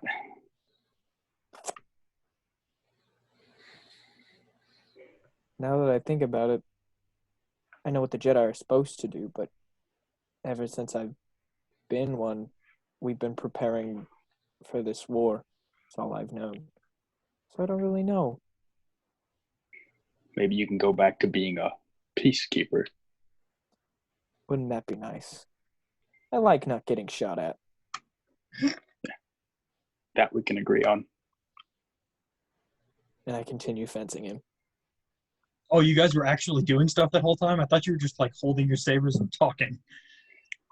Well, I mean, I'm not good enough to talk and swing stuff at the same time. Yeah, I figured we would like take breaks, but like pauses. It's one of those expositional training scenes that are really dumb in movies, but I love them anyway. Exactly. People like exchange a few hits and stand in a blade lock and say words, and then exchange a few hits, and one will fall on the floor and you'll point your sword at him and exchange a few words, and then they'll bat it away and you'll exchange some hits, and it just goes on like that, which makes no sense. Make a Thrakniel charisma and Crow intelligence checks as you attempt to learn how to swing swords in a non-ridiculous fashion. Hey, I got a 15. All right. Tell me, boy. 3. Uh, Thrakmiel was not born to teach. Oh boy. Those who Crow, can't you're getting a solid hand on it, but it seems to be more that you're just getting more comfortable with the weapon. Thrakniel he's performing adequately. He very clearly has trained for most of his life how to swing this lightsaber. But he seems more interested in just fencing with you rather than instructing you. He doesn't give you very many tips, and he doesn't really say a whole lot. But you are able to, difficult as it is with a poor teacher, you are able to mimic his form and sort of catch on your own. However, it's no substitute for him being actually competent, which in this specific instance, he was not. And you guys, you sit down after training for a bit, deactivate the sabers, and wipe the sweat that is accumulated on your brow as you've sword fighting is hard work. Bro, can I ask you a personal question? I suppose. Why learn how to use a lightsaber? I mean, the past couple times I've been in combat, I haven't really shown any true prowess. And certainly every time Rook shows up on the scene, it takes 4 blaster bolts and we're sitting in a room with no more enemies. It's quite a interesting weapon. A lot more elegant than a blaster. I'll give you that much, but that one, and I point to the lightsaber, reeks of the dark side. I wouldn't trust it. It did. Now it's nothing more than a trophy. Let's hope it stays that way. Good work today. See you tomorrow. Then I'm going to get up and leave. Okay. I'm going to wave him on, and then I'm going to go over and sit down at the hollow pad thing. The hollow table? Lean back. I'm going to lean back, and I'm going to close my eyes. And just sort of Are you rest. like napping or meditating or just chilling? You know that well, I do it. Like, I've started to do it recently, but like you just sort of sit in a spot and tell somebody, yeah, I'm just resting my eyes, but then you fall asleep. That's what's happening. Yeah. No, I'm not taking a nap. I'm just resting. Exactly that. Cthulhu, you see, if you're in the main area, I just sort of assumed you were. I don't know why, but I did. I was. You see Thrakniel come in and sit down and say hi to him. Ask him if he's going to nap, and you hear a prompt, no, I'm just resting. However, not 2 minutes later, you hear loud elephant snoring. And his... He seems to like fidget in his sleep a little bit. He's definitely out. Rook, I believe you specified you said something. You had something you wanted to do, but I wanted to get through everybody else first. Me? Yes. I talked when you were first gone. I talked to Crow. Okay. That was what I wanted to do. But now that he's back, I would also like to talk to Crow again. Okay, I'm gonna snap him a look and be like, So, what were you doing? You play fighting with your friend? Oh, are you done brooding? Wouldn't count on it. I don't understand why you need so much training. You're already trained in combat. I mean, what's so difficult about that thing? You want to give it a shot? I mean, yeah. And I like reach out for it and go, any sucker with a grasp on combat could use one of these things. Don't cut your arm off, and I'm gonna take it off of my belt where it was like Kane and Jarvis and hand it to him. You're immediately struck with you sort of instinctively you think to yourself because you've trained with like collapsible batons before, and so you instinctively think if you once you ignite it the weight will shift dramatically, but it doesn't. And there's also the really weird and thing about lightsabers that makes them really hard to use without proper training or knowledge of the Force is it's not just a handle with a plasma blade. The blade is contained with a magnetic field, and the gyroscopics make moving the weapon feel weird. You know, like when you move magnets around each other, even when they're not like snapping together, there's that like odd push and release sort of thing. This has that, but in all directions at once. Is it the magnetic field forms a circular tube around the plasma, containing it within this beam. So as you move it slightly, it moves more than you think it will. This being a red synthetic crystal, the gyroscopics are thrown off even more as these blades are known to trade handling for cutting power. And so just igniting it is a bit of a, whoa, this is weirder than I thought. And as you move it even slightly, it scrapes against the side of the bunk that you didn't expect to move it that far, and it sort of jumps. And you're like, This is fine. I could take you on, and I will focus everything I have to just do a and that's all. Two-handed, very carefully. Roll a dexterity check. All right. 15. Crow, roll a reflex saving throw. Oh, Jesus Christ. I got a 13. Okay.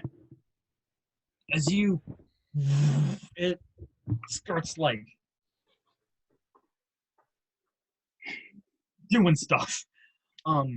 Again, the magnetic energy field around the blade is pushing and pulling this thing in directions you don't expect. Every time you think it's going to zig, it zags, and it almost seems to have a life of its own that is so totally alien to you. You've had lots of combat training. You were bred to kill things. You're not prepared for this. And Crow, you having some experience with the weapon at this point, expect this dude to screw it up. So you already have taken a step back, and yet you didn't think this moron would be dumb enough to start cycling it through the air. And so it actually across your it doesn't hit hard enough or deep enough to cut, but it does leave a black scorch line similar again to Kane and Jarvis on your one shoulder pad as he the blade across you, this close to taking your head off. Give me that. Whatever. Something's wrong with that thing. I wouldn't use it. It's much more random and clumsy than a blaster. Maybe you're clumsy.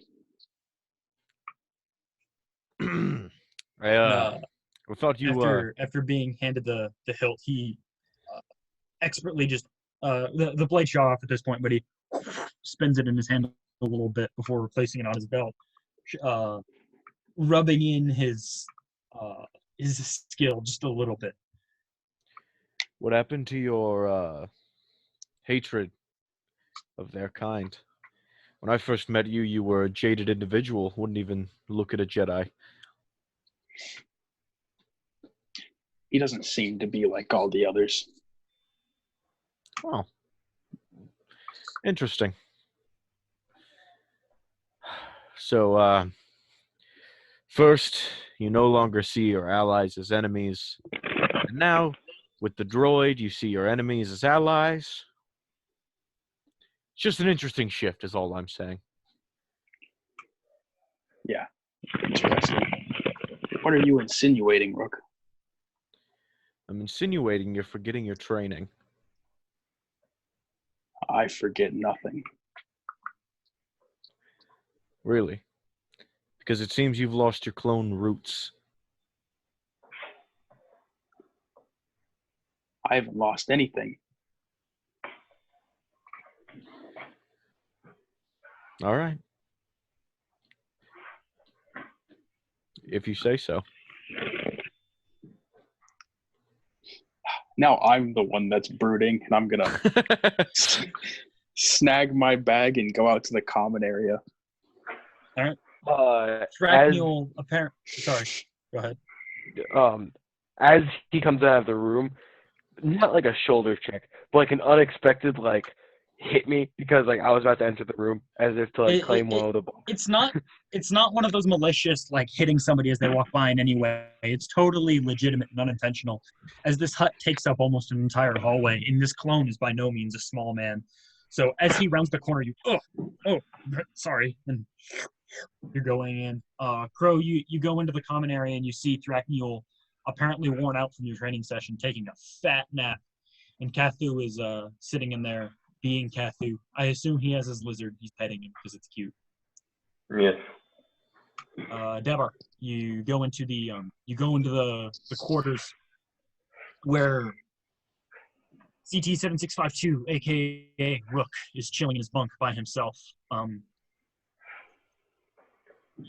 You don't know what the two were talking about because you weren't in the room at the time, but Rook appears slightly out of sorts, not necessarily all the way to upset, but he's on that scale and on that side of it. Yeah.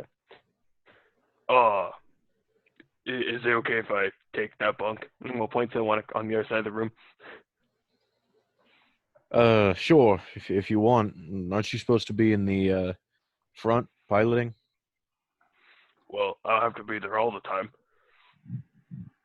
Well, I would be, but I repaired the droid's Right. Sorry about that. antenna, so. I've only ever flown fighters before, back in the rudimentary training. Actually, I think it was just a simulation. It wasn't even the real deal. So, not quite sure how this all works.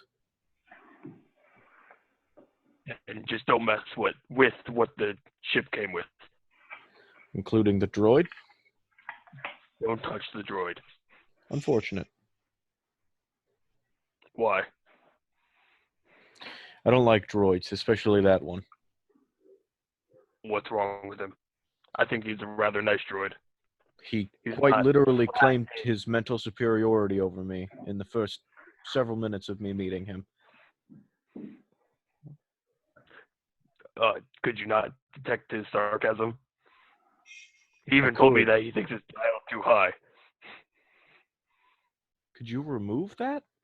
Is that a setting that you could take out then? Is that what you're insinuating? Probably, but I don't know. It's fun seeing a droid with personality for once.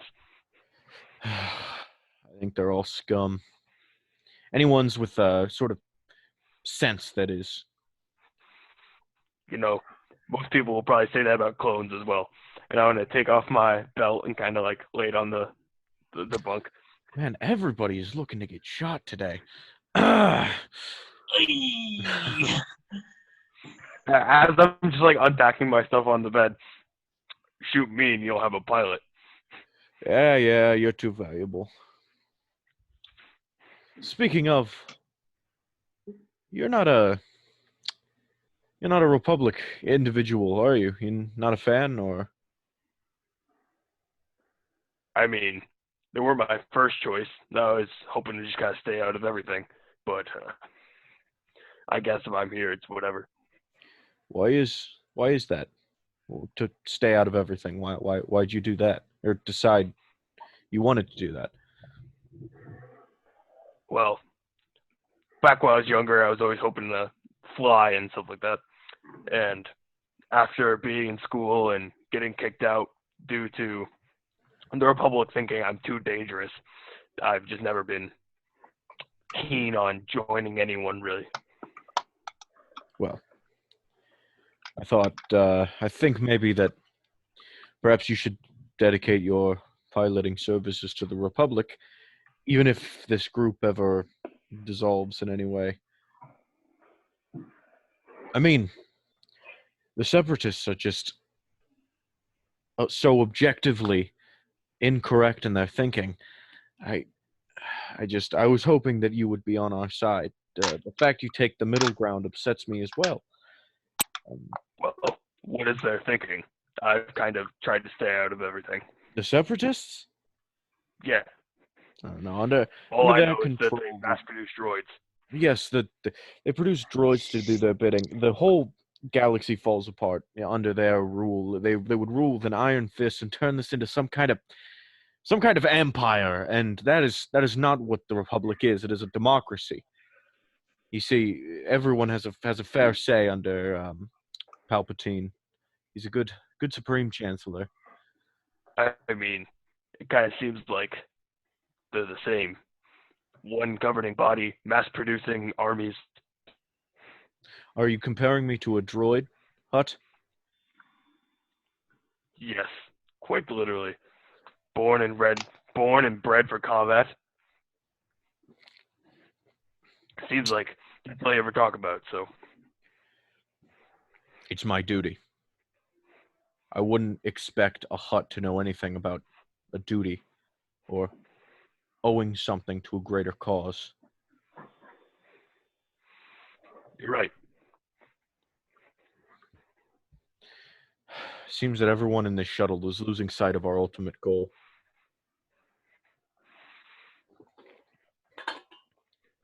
Well, we're all alive, so I think we're all agreeing, or at least. God, I lost my train of thought. We're alive because of the Republic and the things that they give us and assign us. We're doing a duty. And if we were doing a duty and we were all on the separatist side, We'd be fighting for nothing. A fake cause full of slavers and evildoers and heartless, soulless droids. just saying, that's what they taught you. If you were taught by the separatists, it's a whole different story. Yes, lucky I was taught correctly, but at least I can pick a side.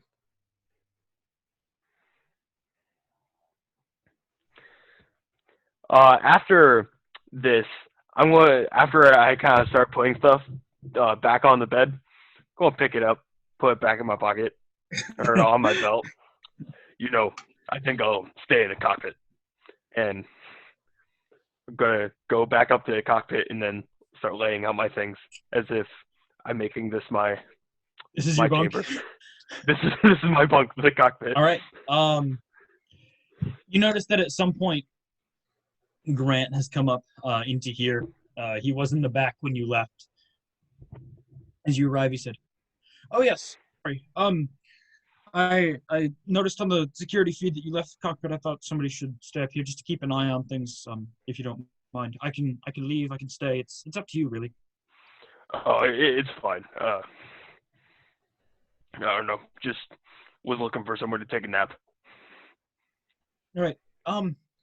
I was thinking about Rook and what he said, and I know that you told me not to disable security protocols, but I took the liberty of doing so, and I plan on doing so only when you guys are on the ship. And then, if the sensors pick up something new, or if you guys are gone, then I'll pick them back up. Just as a privacy thing. Privacy. That's the thing I'm talking about, right? It's a bit of a human construct. I'm not sure if it actually exists. Oh yeah. People tend to want to be alone most of the time, and not people spying on them. Yeah. Well, I guess that makes sense. Sort of. Actually, it doesn't, but I'll have to pretend for you guys. Annex. You make no sense. You know that? I'm gonna try and sleep here. So if anything goes bad, just Would you like me to? And he points towards the door. I know you were just going on about how you organics like being left alone, so I can I can leave.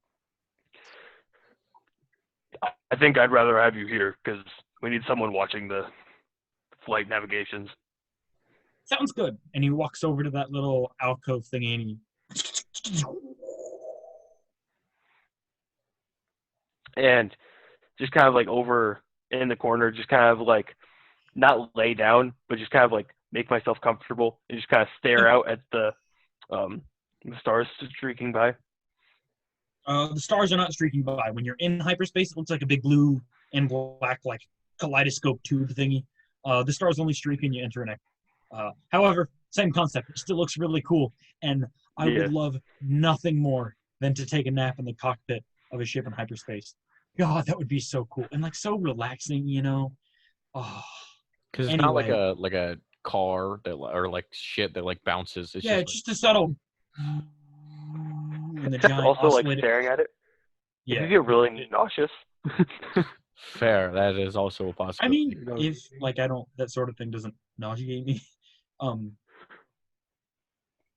That'd be interesting. Making a character that has like Space- it's like starship sickness. Yeah. Starship sickness. Yeah.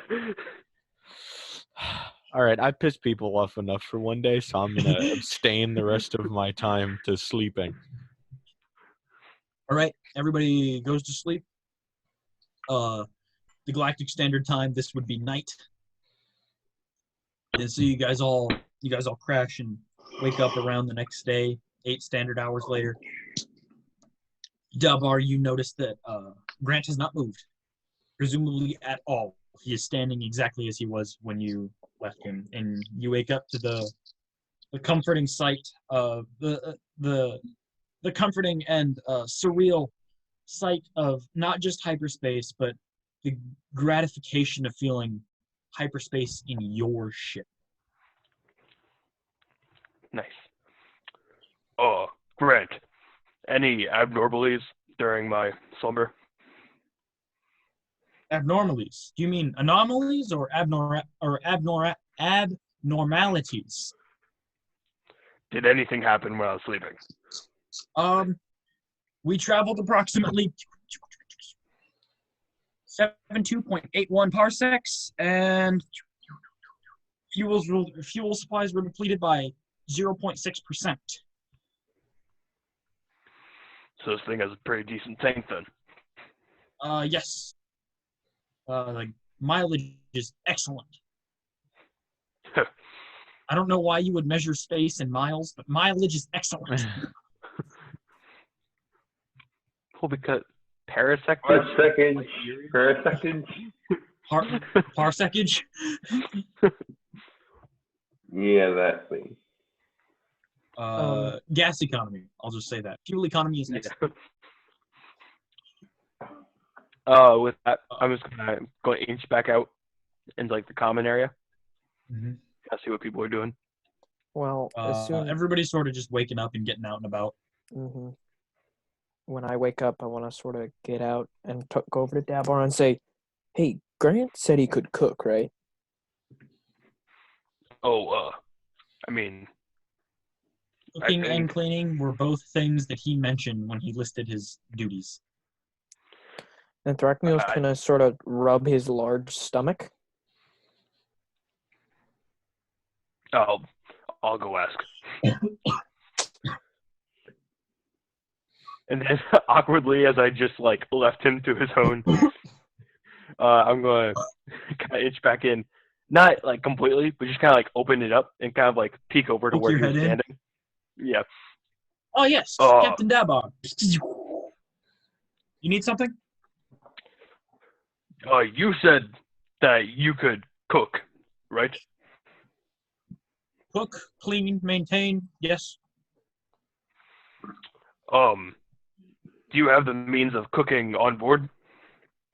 Yes, I do believe this ship is packed with a few months' worth of consumables, and there is a small food preparation station in Okay. the issue is it was in one of the rooms that Rook told me not to enter. You're fine. My friends are hungry. Just go grab whatever you need. Don't listen to him. I'm the captain now. Yes, Look Captain at me. Damar. I am the captain now. And he walks over into one of the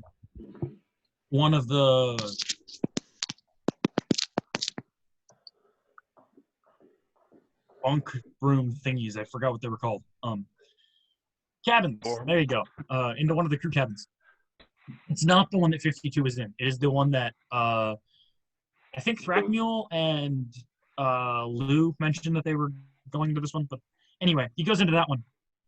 And he grabs a small panel on the wall and pulls it down. It's sort of like a little camp stove. And he prepares food. There is a in the cargo hold. There is 3 months worth of rations, so that if you guys are stranded, that's how long you have before you run out of food. And I will assume anytime you spend money on like restocking fuel and such, I will assume you restock any consumables as well. Cool. Yeah. So he prepares food for everybody. As he walked out to the dorm, I'm just gonna kind of follow him out to the common area, and just kind of look out to the people.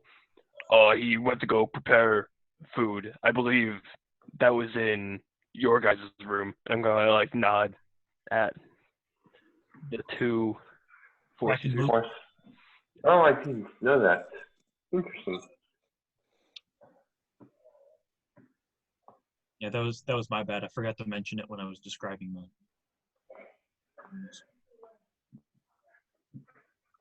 Well, wonder what he's cooking. Whatever it is, I'll eat it.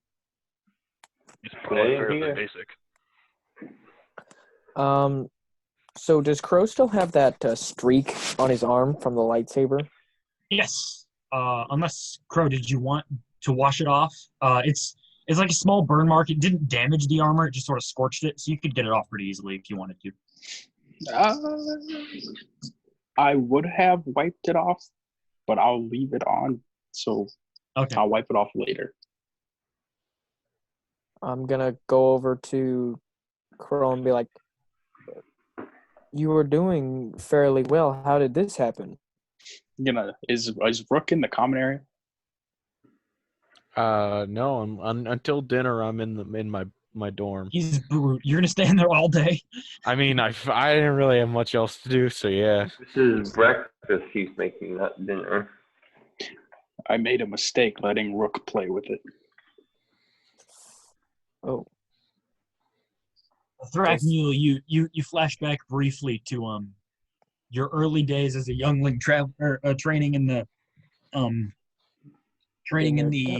in the temple, and you were reasonably skilled with the blade. Some of the other kids were not, and there were many such injuries. Those were just training sabers, but this being the real deal, it could have been much worse than it was. mm-hmm. Does he want to, I don't know, train with us later today? I mean, you guys would have to share that. Mine's and I'm gonna like gesture to my lightsaber, which is monstrous, not exactly clone sized. I doubt it, but you can ask him. He doesn't seem to be in a friendly mood as of late. Yeah, I mean, he's never been particularly friendly towards me, but maybe I'll talk to him after breakfast, see if he wants some. Does he not like to eat? Is he not like a big... I love eating. I love eating. As I hear, I love Grant eating. walks out with a tray covered in it's the very, very basic foods, but 5 little plates of rations. Not, I shouldn't say rations. It's more than that. But it's like what you would eat on a ship, basically, if you were a boatsman. This looks pretty appetizing. Yes, well, I cooked it. Thank you, Grant. I hope it's to your satisfaction. I don't know, the food isn't really my thing. I've never made it before. So if it sucks, I don't know, blame Jabba or something. Okay. Well, I thought you listed off cooking as one of your specialties. I said it was one of my duties, and I am capable of doing so. I merely stated that I've never done it before. As a droid, I don't need to do organic things like practice. I have the information downloaded into my mainframe, and I am suddenly knowledgeable. It's one of the many reasons I am a faster and better learner than you. And he says this all like he's not even trying to rub it in your face. He's just saying it all matter-of-factly. Like, this is how it is. This is life. wait, Thanks, did Rook Butler come out? Clanker. And I'm gonna grab a thing. I giggle. I'm gonna grab a plate too. The food tastes fine. That is best and worst thing it could be called. This is the most average meal you could possibly have eaten. If you hand somebody a recipe and they follow the recipe exactly perfectly, nothing is screwed up, but no creative liberties were taken. It's fine.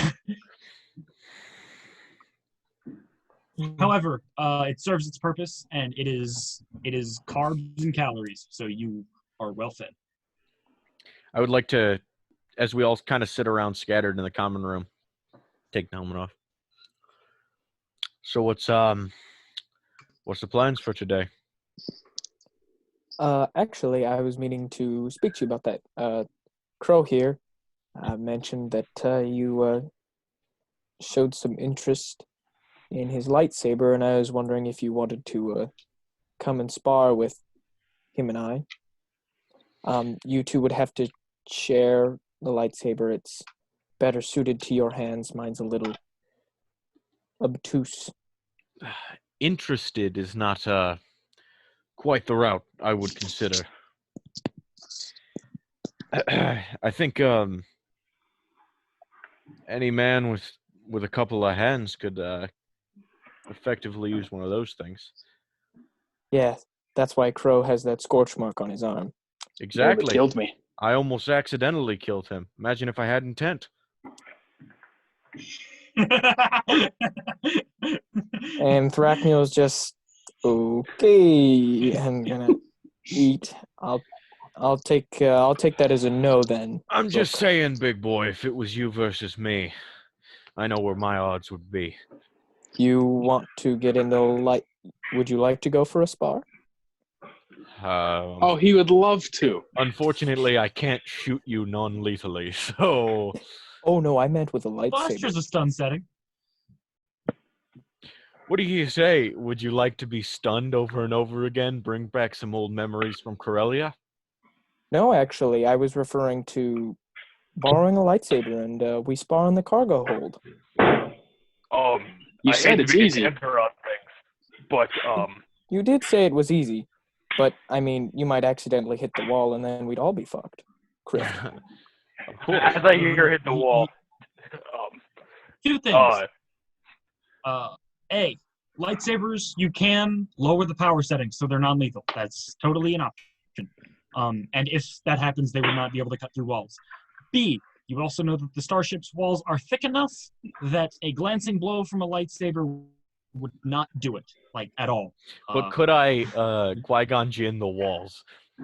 You would have to sit there and literally do what he did in the movie, where he plunged his saber in the metal and he just held it there until it melted, and it took a long time. But yes, you could hypothetically do that. What do you say, Rook? What? You think I'm scared of your challenge? I was willing to fight Baracus as well, and he ripped the arms off of a woman. I'm not saying you're scared. I'm just offering. I'm just saying, when it comes to leadership potential in this group, it seems that historically the Jedi have had a bit of a way of sort of showing up and acting like they run the place. I nod to this. I don't know if I've done that, but sure. No, it's just your kind is assumed to be generals and commanders, and well, I think, frankly, I've earned that over you. I'm still nodding to this. I scoff at that. As near as I can tell, you have just as much battle experience as I do. If any of us has the most experience, it's him. And I turn to Crow. So if we're designating also nod to captain this. based off of experience, you're looking at Captain Crow. No. It's not about experience. I mean, well, I do agree. Experience is very important. It's skill. It's really the case. It's the most defining factor. Experience outranks everything. Are you Wow. claiming that Crow is unskilled? I'm claiming that Crow is less skilled than I. How about you and I spar with the lightsaber? Oh, but we only have one lightsaber to spare because old Elephant Man over here is too scared to let us touch the Jedi Warrior's sacred weapon. Would you like... I'm willing to donate mine in the favor of your cause, 52. Why, I would love that. And I'm going to... Which is monstrous, and it's not meant for a person of your size. Oh, yeah, I forgot so you it's wanted even to harder. That's the point he was making earlier. It had nothing to do with his sacred weapon. This is an elephant tusk-sized and composed weapon that you have to hold with 2 hands, and it's not even turned on you. Yeah, I got this. Let's have a tussle. All right. Later today. Meet me after Yes, school as Abe in the parking breathes. lot. What the fuck? I thought that was Abe's dildo for a sec. It probably No, is. It's mine. I left it at his house. Yeah. It's a rocket from physics. But rockets explode. Is that a veiled Toy Story reference? Yes. Wow, that was a pretty deep cut. Are you guys gonna go beat the crap out of each other with some plasma sticks now? Is Yes. that what's going on? Yes. All Yep. right. Thrackmeal's going to watch. Obviously doesn't want, anybody to die or...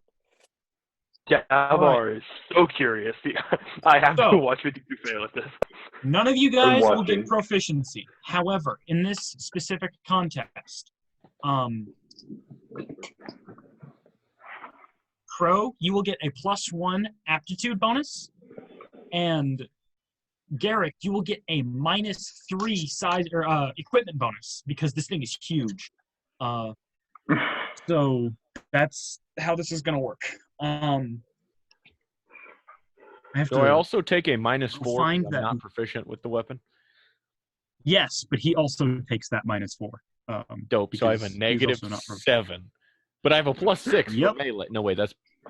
Right? +6? That's ranged, I think. Well, that's when you're proficient. So this is just your strength -7. Okay.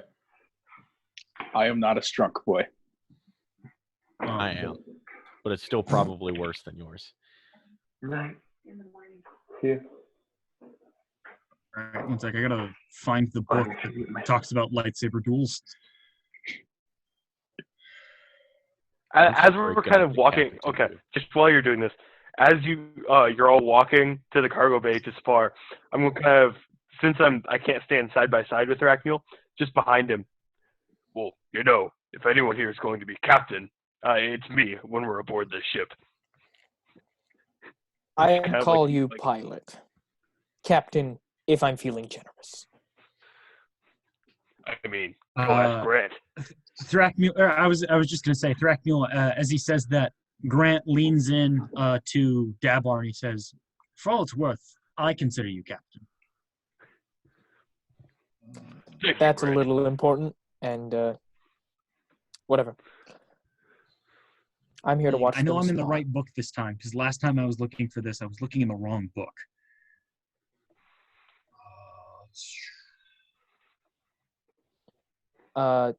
As a note, Thrackmule is not going to do any of the Force things. He's just going to sit there and watch and Alright. trust Crow.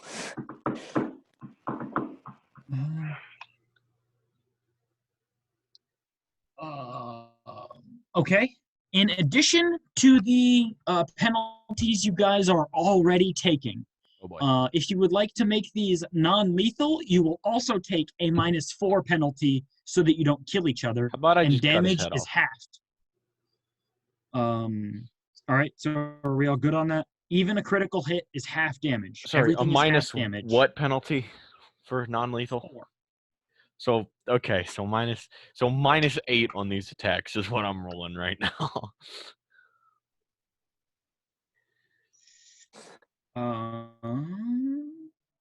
And then, so yeah, you guys can't kill each other. Can you And- damage me? Yeah, what's damage on these things? Lightsabers is 2d8. Plus strength. What's your defense, Rick? 17. So you have to roll, because I have a 15, so you have to roll like a nat 20 to even damage me. That's a good point. This is you guys are playing with weapons that are totally alien to you. This is All what right, dope. happens. We're gonna just start throwing shit at each other and see if it sticks. All right, both of you. You guys, Crow, he takes the lightsaber from his belt and he activates it. And one of the few things he has mastered, because when they stand around talking to each other between bouts, this is just what they do. He gives it a little,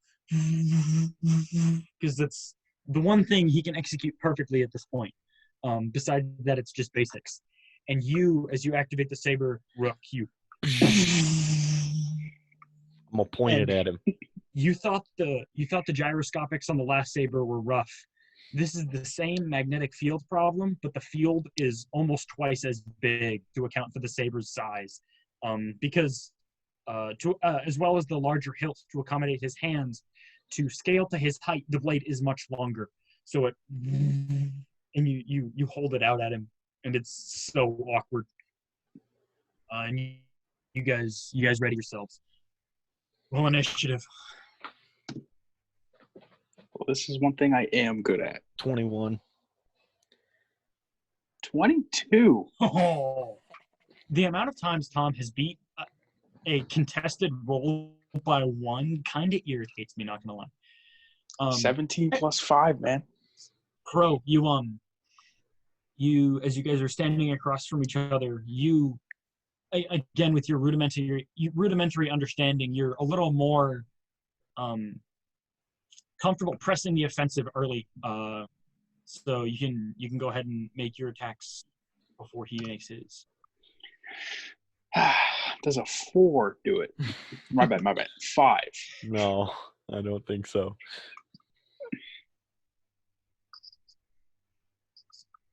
Do you only get 1 attack? Yeah. All right. You step forward and you and you're able to easily sidestep. If nothing else, due to your basic combat training, you understand that giant red laser. I might want to get out of the way. So that's not too hard for you. However, now you have to swing yours. Good luck.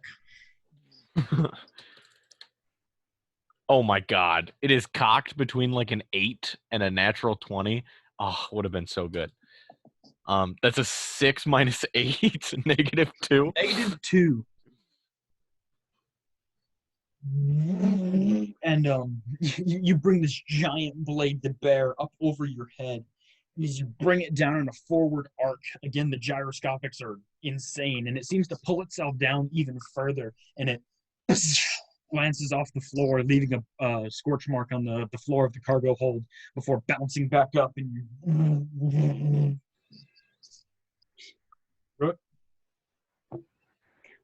All right, to counter this, I'm going to hold my blade in my right hand and punch him with my left hand. What?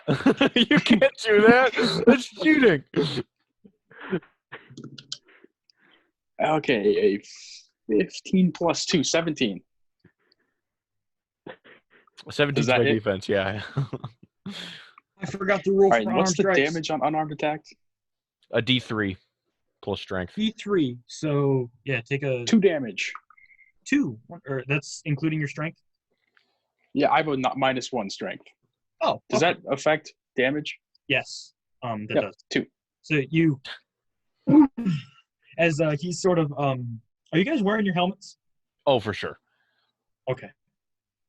So you keeping your not really super trained in melee combat. Like you have some rudimentary training, but it's not at all your bread and butter. And especially with this being a lightsaber, Rook, you're kind of worried, and so you're keeping your eye on this thing at all times, and so you don't even see the fist hurtling towards your face until it rocks you in the side of the helmet, and you're like, and you see spots go for a bit. Oh, that didn't feel good.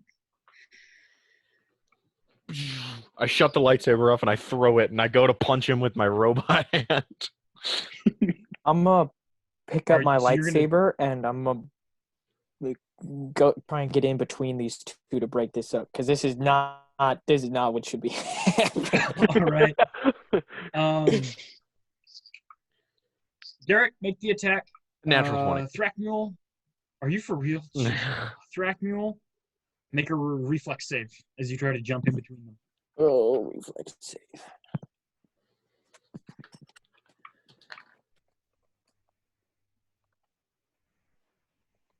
You said 16 is your defense, right? 18. You will be rolling. Don't roll to confirm yet. Oh, my bad. It's 15. I lied. That's a 19 for me for my reflex save. Okay. So roll to confirm against Thrackmule's defense because he was fast enough to jump in between you two. As you chuck the lightsaber across the room, he reaches out with the force and pulls it to his hand before stepping between you guys as you throw this punch. 16. Again. That's my armor class is 16. Okay. So this will affect your wound points as you get punched.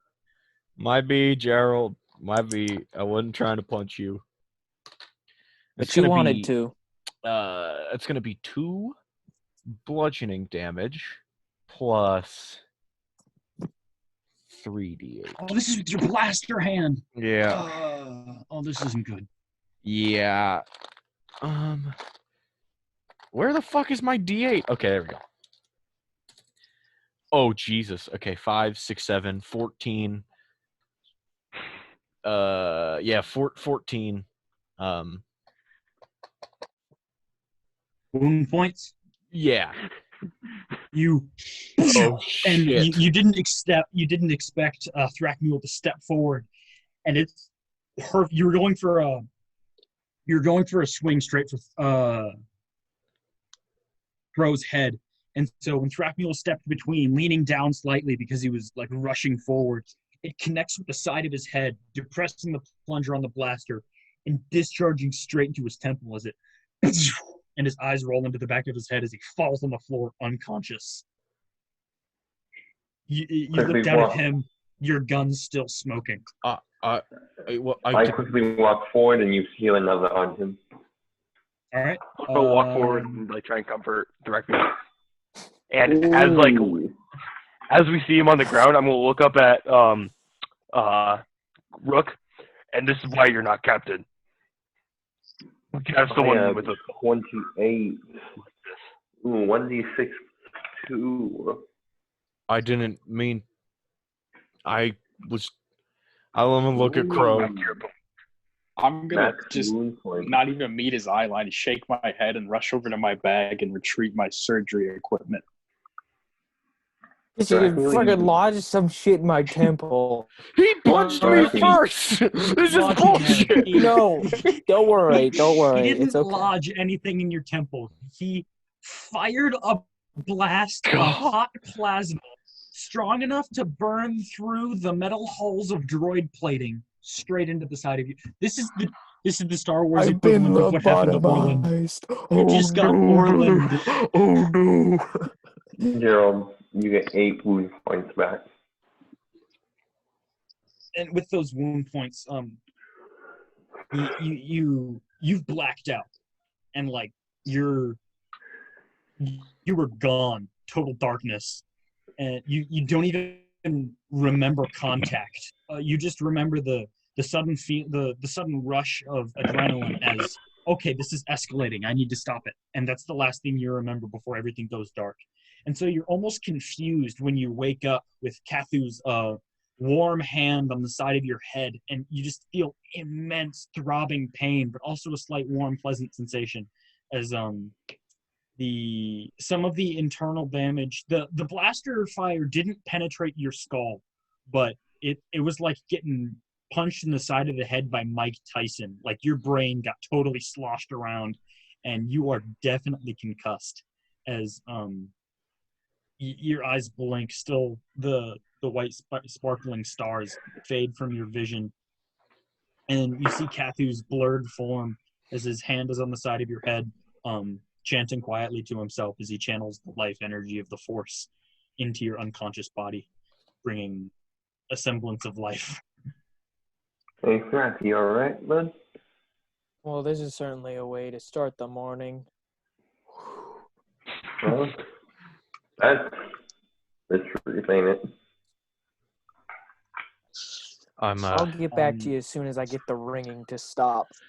Fro, you at this point walk over, having retrieved your medical bag. He's sitting there in immense pain. There is no medical bay. Is there a good place for an elephant-sized man to sit on a table? There is a small little table over in the corner of the. I say small. It's sizable enough for an elephant man to sit on it or lay on it. A little. So actually fairly large. Small is not at all correct. There is a table, like a little workbench almost, in the one of the corners of this cargo bay that you can carry him over to. Okay. I'm going to reach down with one hand and ask him, are you well enough to stand? I have 8 wound points. No, Nope. I'm not well enough to stand. Okay. Nope. I'm going to try and sit up. As you sit up and the blood rushes into the rest of your body, you worry you're going to black out again as your vision fades from the sides, and you. Oh. Come on, help me get him up. Motioning to everybody except for Rook. Dracula, what is your weight? Oh God. 3 kilograms? To ask a lady there. Wait, Jared. God. 550 kilograms. Never mind then. I can't feasibly like 550 force to move you. You can, if you were to like grab him from under the arms, like put your arms under his armpits, you could drag him over the table, and then 2 of you would be able to lift him up. Sweet, we're gonna do that. Great effort. We're gonna do that. You guys squat down and 1, 2. Big bastard. It's made even more difficult by the fact that his body is mostly limp as his brain struggles to recover.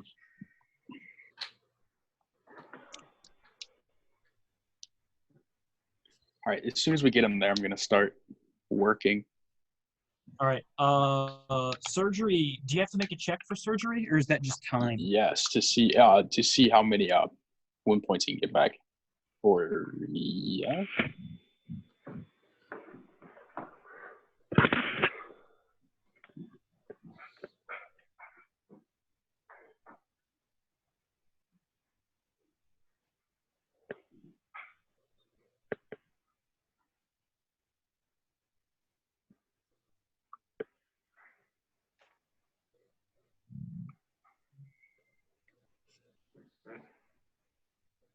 Okay.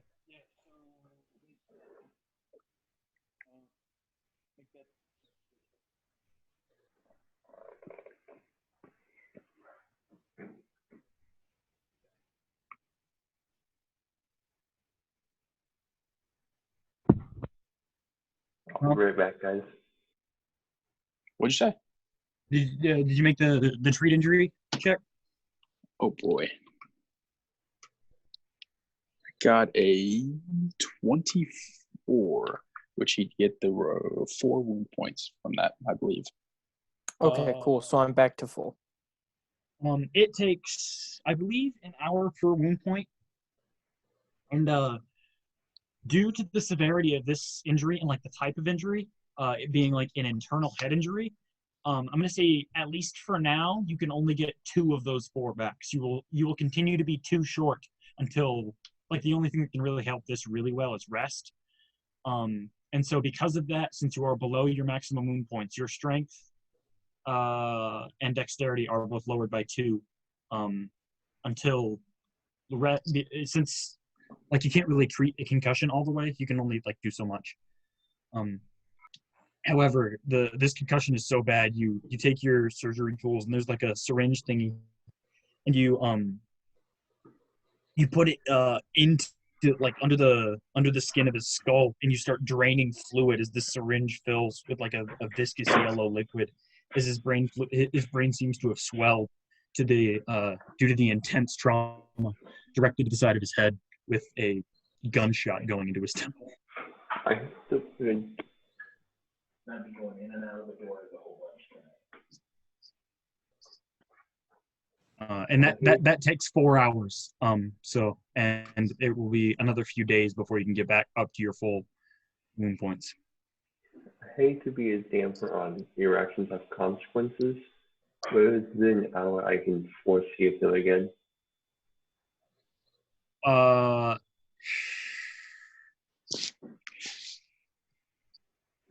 right. If I you- guess I don't see why that wouldn't work.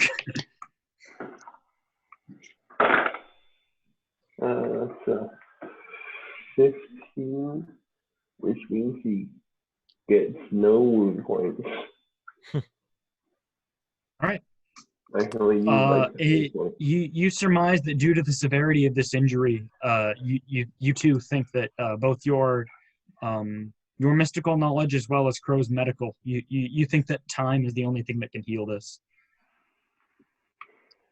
Yeah, so back you should go rest up a bit, bud. Yeah, I'm sorry, Crow. Maybe that sparring today won't happen.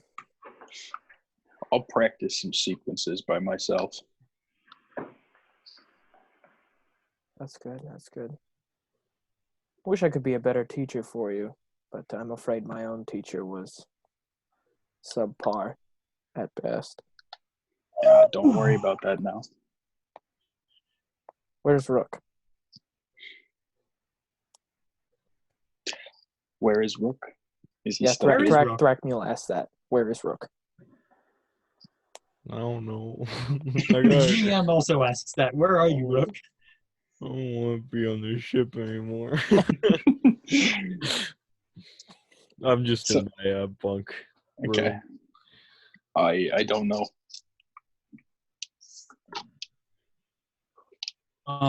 At this point, Grant walks into the area where you guys are working, and he's got a little tray with 2 little cups on him. He's like, "I brought calf. I heard there was a head injury. I think this might help." Thank you, Grant. Thank you. Do you know where Rook Me. is? I'd very much like to speak with him. The little thing on his shoulder blinks a few times as his head is cocked up, not looking at you. He's in the bunk.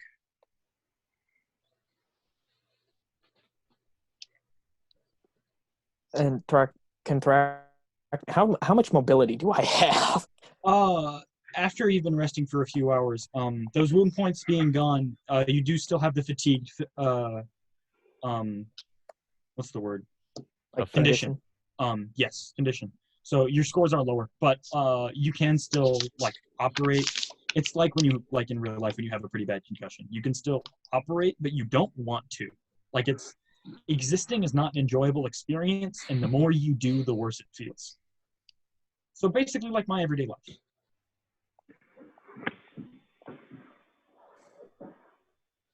Well, anyway, and Crow, Crow, your best medical advice would be lay here and don't move.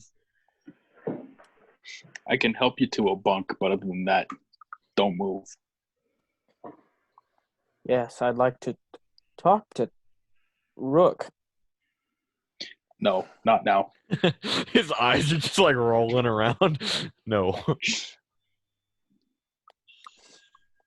It's I shouldn't have egged you guys on. It was a bad idea, and I'm just glad it wasn't you.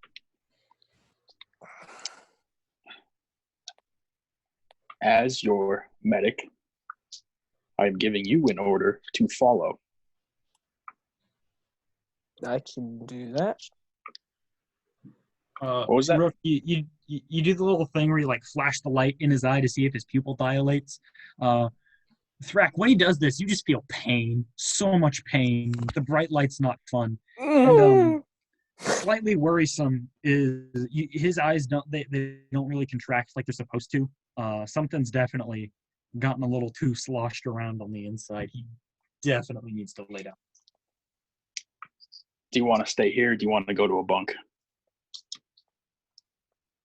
A bunk will be fine, I think. Okay. I am going to help him stand because I cannot carry him and go to a bunk. All right. In the you opposite do room so. that we are all in. Is there like a light switch? Yeah. Sure. Each room has a little fluorescent light switch. It's that bright white light that hurts your head even when you're not concussed. Okay, I'm going to turn it off so you don't have to Good look call. at it. And I'm going to close the door and I'll check on him every few hours, make sure he's still alive. Hit the light and close the door behind you. You sit there in the darkness. Like it's so dark in here you can't, like, it makes no difference whether your eyes are open or closed. And where under normal circumstances that might be discomforting, right now the sweet release of having to see things is pleasant.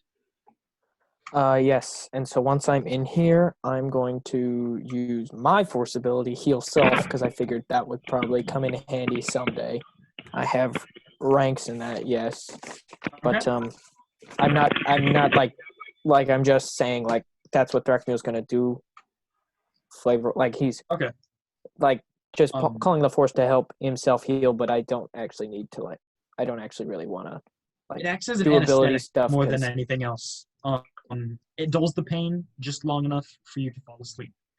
That's what I was going for. And it's honestly more similar to falling unconscious than it is true sleep. You muster what very little mental strength you have left to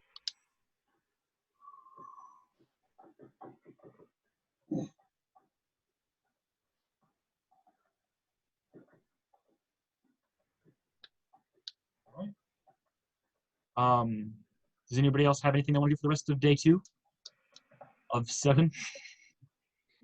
Nope. I wasn't trying to escalate the duel. I was just trying to speed it up. So I was going for like a little Qui-Gon Jinn type form, throwing in some punches between slashes. Yeah. Form 5, Ataru, the 5th lightsaber form, as well as being extremely acrobatic, it does emphasize the use of the entire body as a weapon. And funny you mentioned that because coincidentally, Qui-Gon Jinn is an Ataru master, so it's very fitting. Tom knows his shit. Does Rook ever come into, or sorry, does Crow ever come into the bunk? Is that where you're at? Yeah, and I'm sitting Not off today. the bed like this the whole Nope, time, waiting for the news. Okay, yeah. I'm gonna walk in. I'm sure it's been hours, probably midday now. He does the disappointed parent thing, where he doesn't come in to tell you what your punishment is. You have to sit there and stew with your thoughts. Yep. And he waits until the next day before finally.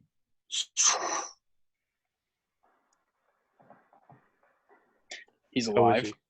Oh, good. Good. How's everyone? Is everyone all right? Is everyone all right? What did you punch them to? I don't know if you've forgotten, but it wasn't me who escalated that situation to fisticuffs. I punched you with my hand. You punched him with the blaster. It was his fault for getting in the way. And it was a duel those, after all. With those words of it's his fault, Crow, the maybe not realization, but the reaffirmation of Thrakmeel got hit.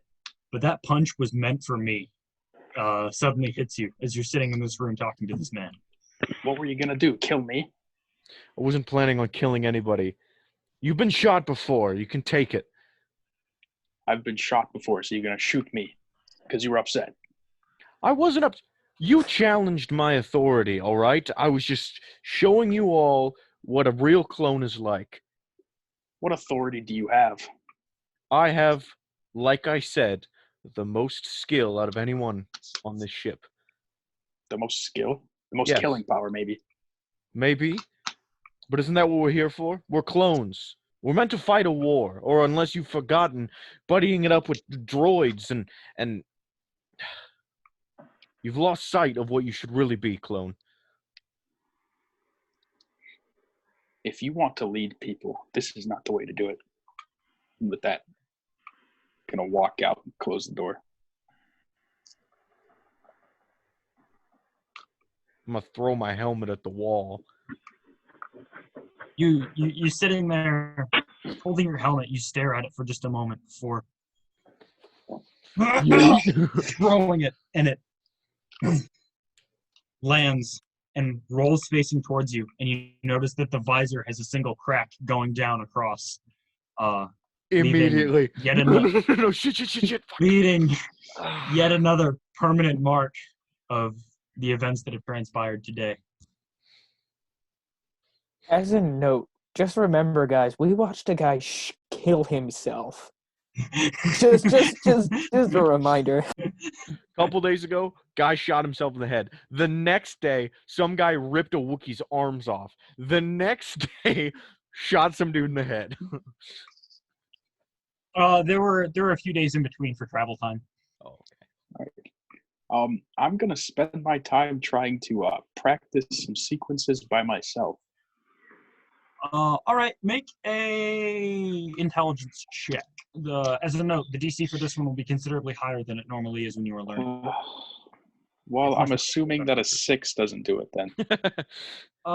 No, you get good practice with what you already know, which is stances, basically, and like how to advance and retreat. But as far as actually throwing attacks and raising parries, you know very little.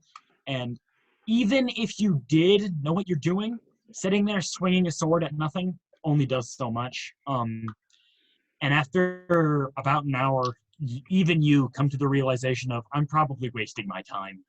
Okay, then eventually when that realization hits me, I'm going to spend the rest of my day looking over my book and comparing it to the dagger and seeing if I can translate what it means. Your book is, the book that you have now, remember, is the historical tome, not the text. And the historical tome is written in basic. Well, shit. Okay, can I do anything with that book You can to read determine what is on the dagger?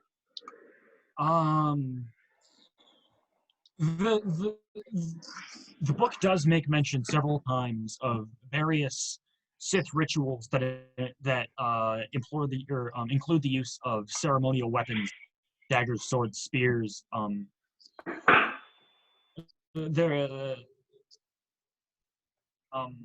So you could surmise that this is probably a ceremonial dagger of some sort, and this book is full of ritualistic sacrifices, murders, and killings. So it doesn't take any sort of genius to think that this blade is probably used in some sort of ritualistic sacrifice, because those are very, very common in Sith culture and are brought up at multiple points in that book. Okay, I'm going to take the dagger and prick my finger with it and see if blood does anything for it. And it hurts. As a note, you can't really just prick yourself with the dagger. You have to actually cut. And so you dig it in a little bit, and a line of blood. Hands being a fairly, when you cut your hands, they bleed quite a bit. So a line of blood does run down the side of the blade, but it does not appear to have any effect. You also recall from those texts those rituals usually involve some sort of force channeling of the dark side. It's not Wow. just the I don't weapons and have that. actions themselves. Okay. You Last have thing. to have an attunement. Yes, sorry. What were there's just Korriban that was mentioned, or was there other planets? Korriban was mentioned.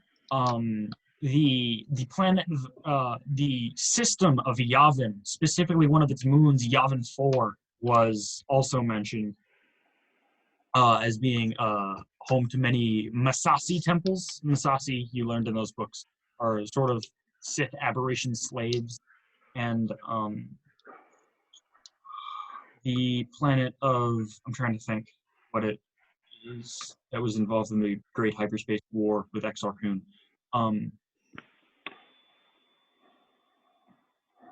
Onderon, that's it. Which is, to be a neutral state in the Clone Wars, but the Separatists are gunning for it. The planet of Onderon was also mentioned as a Sith hotspot and was under the rule of the Darksider King.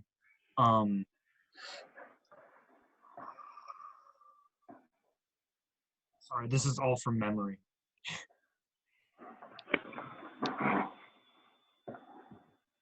Omen, that's it. Sorry, King Omen was the dark side ruler of the planet Onderon, and Onderon and Yavin 4 were both staging grounds for the Great Sith War, led by Exar Kun and Ulic Qel-Droma. Nope, that is all. Sith history is cool.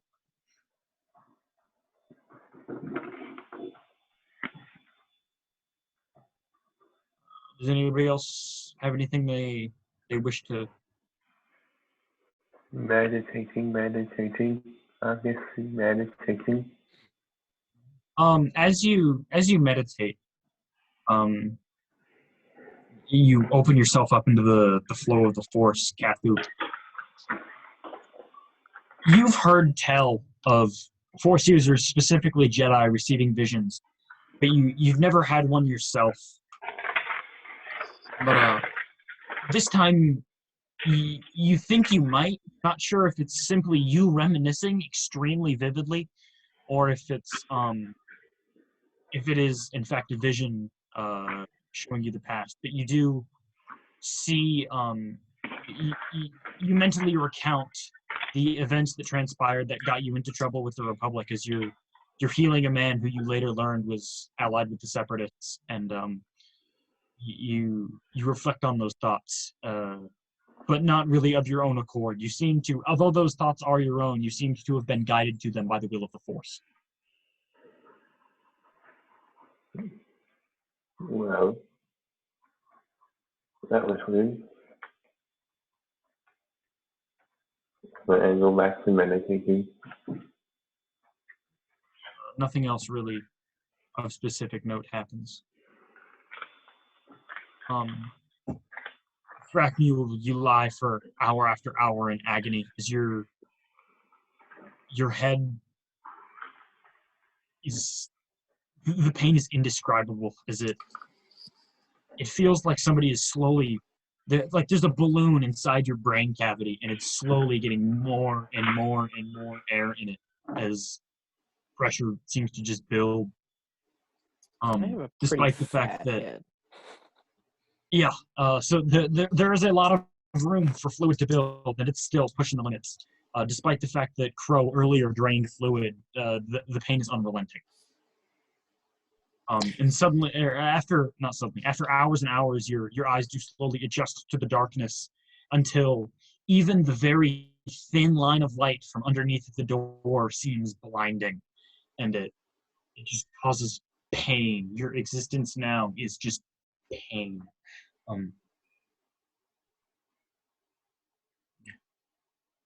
Occasionally, I'll come in and check on him.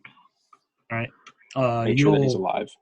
You come in. You can tell he seems to be on the mend. You have to repeat that fluid draining process, which is not an enjoyable one for either of you. Thrakmul, because there's fluids being sucked out of your brain, and Crow, because you have to suck fluids out of someone's brain. It's into the syringe. Thrakmul, you saw it. The first time it happened, the first time he did it, you were unconscious. The second time you watched it happen and were slightly revolted, and the third and final time he performed this activity, you intentionally averted your eyes, as it's a somewhat sickening experience to watch fluids be extracted from your head. However, as he does so, you do feel the tension relieve significantly. And after an additional 4 days of travel, you find yourself on the last leg of your journey. Dracmule, your final 2 wound points have finally been restored, and although you are still in pain, you are no longer at the point of taking mechanical detriments due to your injury.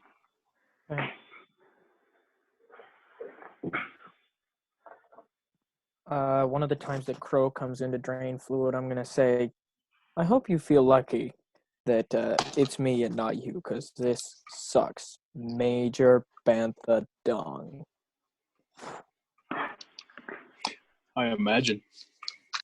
Ugh. It would have been me if you didn't jump in. So I suppose I owe you a thank you.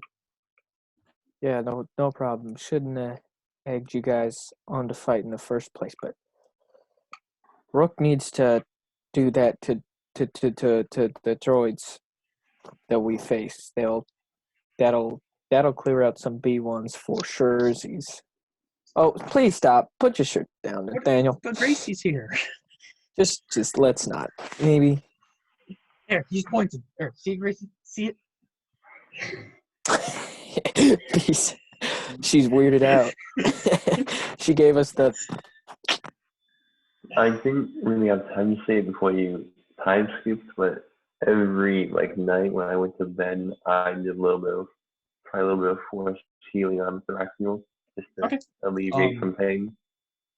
Yeah, again, due to the severity of the injury, you can't do a whole lot other than just anesthetize his head.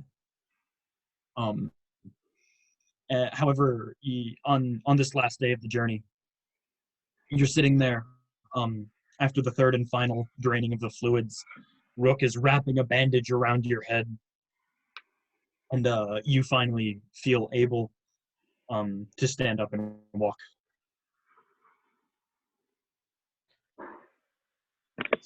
You muted yourself. You're muted. Did you say this was the final day of the journey? Yeah. Yes. When the pain is being, or when you finally find the strength to stand at the door, and I stand there in the doorway. I say, Rook, they wouldn't let me come talk to you or speak. Ugh. You wanted to come speak to me. Yes, I wanted to apologize for egging you and Crow on, and to say you have a nasty hook. I think it's me who owes the apology to you for quite literally scrambling your brains for a bit. I wouldn't. I've already forgiven you. You struck out in a moment of anger and passion. I would be careful with those urges, especially if you want to lead. Ego and arrogance can lead you down a path men will not follow. I feel as if my passion and whatnot would lead me to be a superior leader. That's not what I'm here to discuss. I just wanted to apologize, and that I wasn't attempting to do this to Crow either. I aimed particularly to not deal a lethal or even dramatically injuring blow, but due to the, you jumping in, the angle and my surprise, it was avoidable on all sides, and I just apologize for that. It was not, this wasn't being inflicted on anyone, whether you jumped in the way or not, intentionally is what I mean to say. And I've already forgiven you. Just Good. don't let your passion or arrogance let you cloud your judgment. But I would apologize to Crow is who I would apologize to. Are they in the room? Are there other people in the room? I didn't assume so. Okay, I was under the impression this was just as Crow left. good. Yeah, I want to pass him in the hallway as I'm walking in there. Give him the eye. Anyways, that was earlier.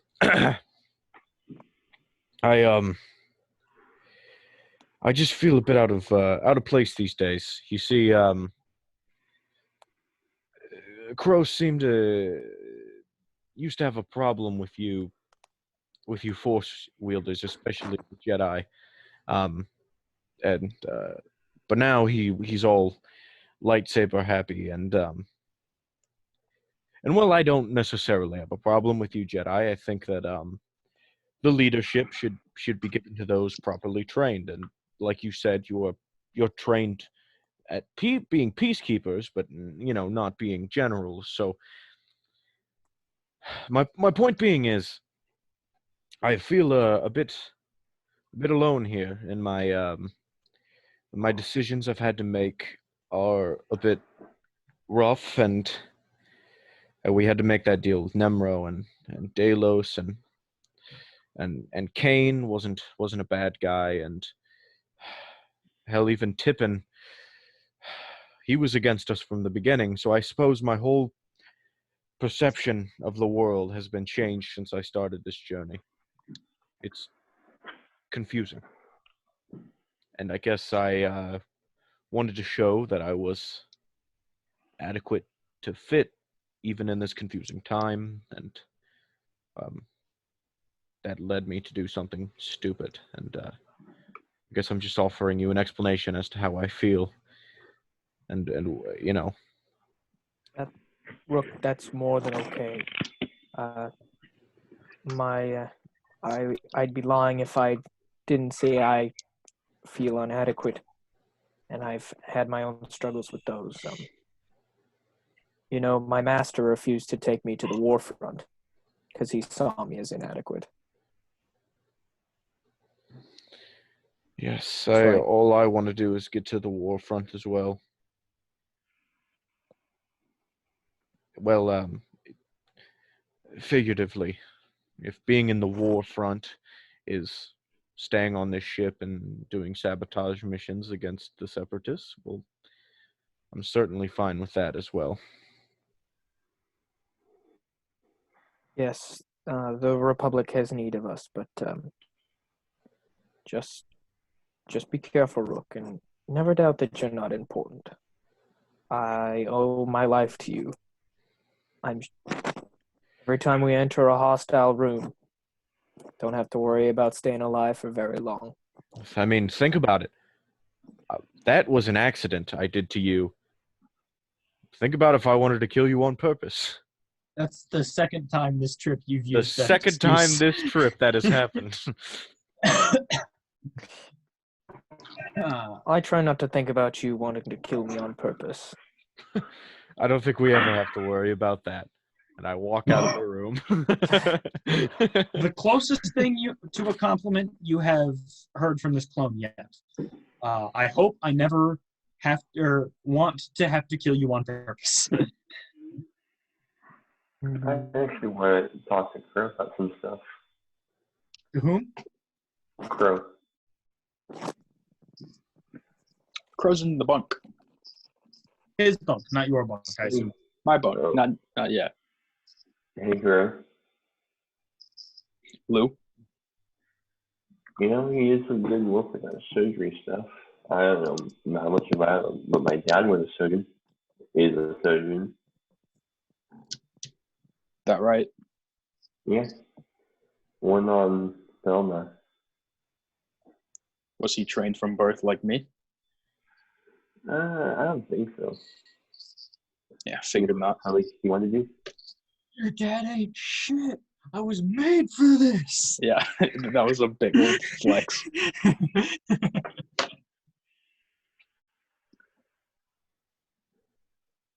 Well, is that what you wanted to say? That was it. That's it pretty much. Thank you. You're not that bad of a healer in your own right, I suppose. Thank you. I have no idea. Super technical. Put my hand on someone and they heal a little bit. We're all useful in our own ways. Mm-hmm. I'm useful if you go down. You're useful if I go down. We're both useful together. Right. Yay! Well, how are we in the rest of the trip? Which is a day. Now I feel bad. That was kind of like a good moment. And I felt the need. Oh, Mm-hmm. hello, Kathu. Just me trying to get into my bunk here. Sorry if I interrupted. Don't worry, I'm just leaving. Oh, all right. Thank you for stopping by. He didn't just pay you a house visit. What was that? And I want to. As you guys are walking into the bunk, you see the hallway that splits the bunks that leads from the common area to the cargo hold. Grant is there sweeping. Even though there's not really any mess to sweep at this point, he looks to be just finding things to do, and he's, oh, hello.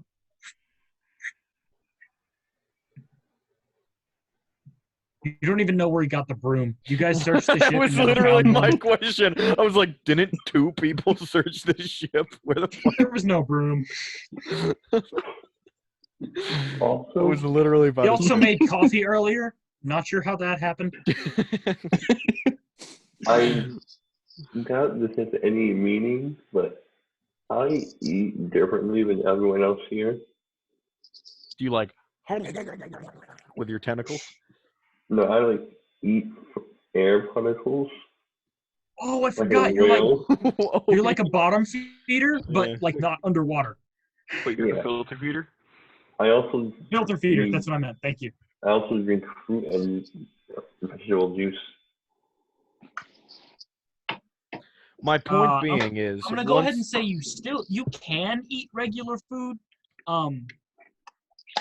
because like spaceship air is like filtered recycled air. It's not the best for like if you eat air food, spaceship air is not enough. So you can and have to eat additional food when traveling through space. All right, makes sense. my point being is, once Kathu was done, I was gonna walk back into my bunk. We are done, so. Good. So Crow, I talked to Thrackmule. Yeah, he forgive you like all the Jedi do. Yes, he did. I figured so. Would you say that forgiveness is a trait specifically linked to the Jedi? But I mean, Would I? yeah. Would you, I don't know, consider doing the same?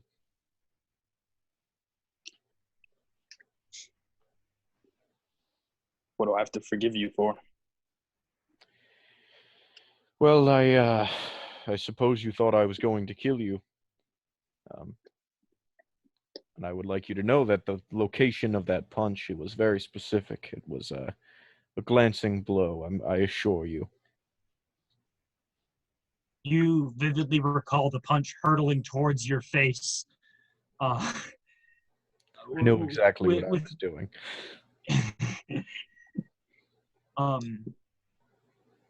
And you, as you guys are talking, you look over and you see in his bunk his helmet sitting there. Oddly enough for Rook, he hasn't been wearing his helmet much lately, and now you see possibly why, with a giant crack going down the side of his visor, like Leonidas' scar, but on a helmet. You have a problem with your emotions, Rook. I don't know what you mean. You need to learn to keep them in check. And I nod to his helmet, as if I've noticed what he did. I'm simply using my emotions to fuel my actions, as any good With soldier would. angered outbursts, The anger is like a child. The anger is directed towards whoever the perceived enemy is at that moment. Was the enemy your helmet? Because you succeeded. No, it was myself. I was not happy with the way I acted. Well, I suppose that's good. Look, I just want to do good by the Republic and by my associates, as long as they keep true to the Republic as well. I'm sorry I ever nominated a lightsaber duel. It's a very difficult weapon to possess. So you understand. It is nothing but a challenge to me. I do understand. I don't understand why he would want to follow through with such a challenge, but I understand as to what it is. My point is, Crow, it's been a dream of mine ever since I was young to be a general, a commander, something of the sort, an officer of some kind in the Grand Army of the Republic. And the choices that we've made recently, well, the choices I've made recently have not been aligning with what a leader should be. I've been frustrated, and I You guess... did what you needed to do. And that is a good quality to have.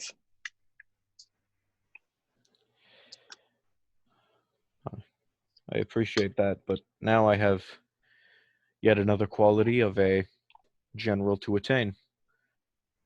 Emotional control.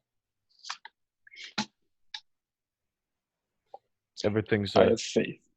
Everything's a challenge, like you said. It's a challenge you wish to pursue, and this is mine. So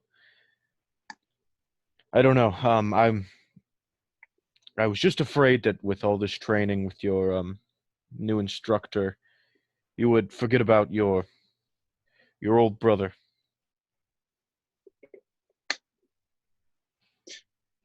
There's nothing more important to me than my brothers. Thank you. And you're the only one I have left. And with that, I'm gonna hop down from the bunk and like shake his hand. Yeah. All right. I'll stick with you. No more blasters or punches thrown in either direction. At least next time, maybe hit me. Oh, soldier to soldier. Those words might be the ones that cut deepest. Like, question my morality, question my emotional stability. Sure, I can take it, but question my competence. That cuts deep. It was a joke. Listen, I would very much like to be a general one day, but without you to keep me in check, I'm afraid I'll never attain such a thing. So you just let me know. That being said, I'm going to kill that droid someday, and then I'm gonna go sit down on my bunk. And I might fucking help. Griffin help, and I'm gonna hop up in mine.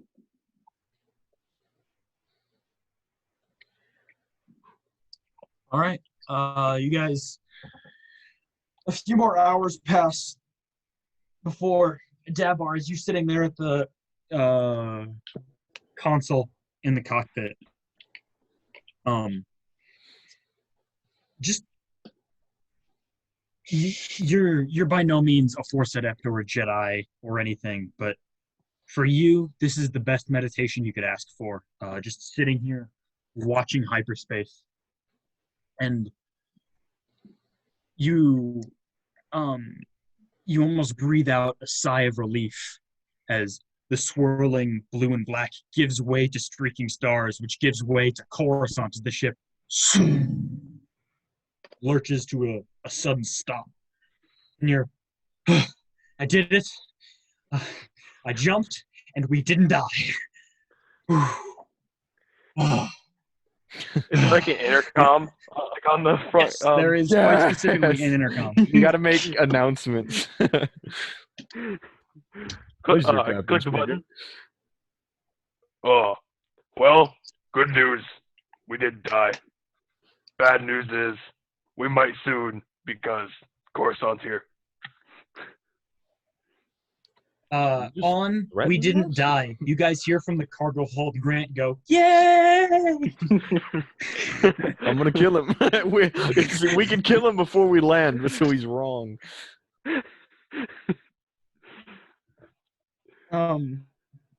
You fly down towards the surface of Coruscant before realizing, I don't really know where to land. Like, I don't know where to go. Like, do we just go to the regular spaceport? Because there are private docks there, but usually, like, you call ahead of time and reserve a spot, unless you have a private dock in which you're landing. You might want to establish contact with Coruscant officials before you just park your ship somewhere. Comlink. Click the intercom button. Oh. We should. I imagine when you click the intercom, there's like a nice little dun dun, like speakers. I imagine like a If you want, feedback, like. no, it's sort of like when stormtroopers talk. There's the little click before the words happens, and the little click afterwards. If you want there to be a dun dun, you would have to install it yourself. Wait, you have that Tried? doorbell. Yeah, do you still have that doorbell? It's perfect. We could just. He Jared, what the presses. hell? Oh, Jared, that's enough, Jared. He presses the intercom button, and it's just. Captain Speaker. Yes, that would be possible if it's something you want to do. You would have to invest. For some reason, you would have to decide, I would like to invest time and money into doing this. But it's possible. As a note, just a general housekeeping note. Now that you guys have larger sums of money, if you have like big, and like I know we've discussed like free time projects, but if you have big projects that you not only would like to undertake, but hypothetically even hire other people to undertake for you, that's totally an option. Just let me know. Okay, click the button. So I don't know if we have a port to land at, or Oh, just someone call Fox. yeah, fly close to the surface. I'm gonna press my comlink. Your comlink, which operates like within the range of a city block, and is currently tuned to the frequency of your allies. Everybody, you hear on your comlink a little, hello, where do we land? and then that's it. I'll tune it to Fox. I'm gonna try to. I was because we called Fordo before. Fordo. So I assumed it would be the security office would have the same. This is a total assumption. It's probably You not. Contacted Fordo with your comlinks? Yeah. You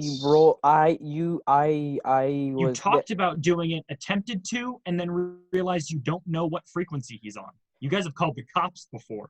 You have not contacted Fordo directly. Should I call the cops? No.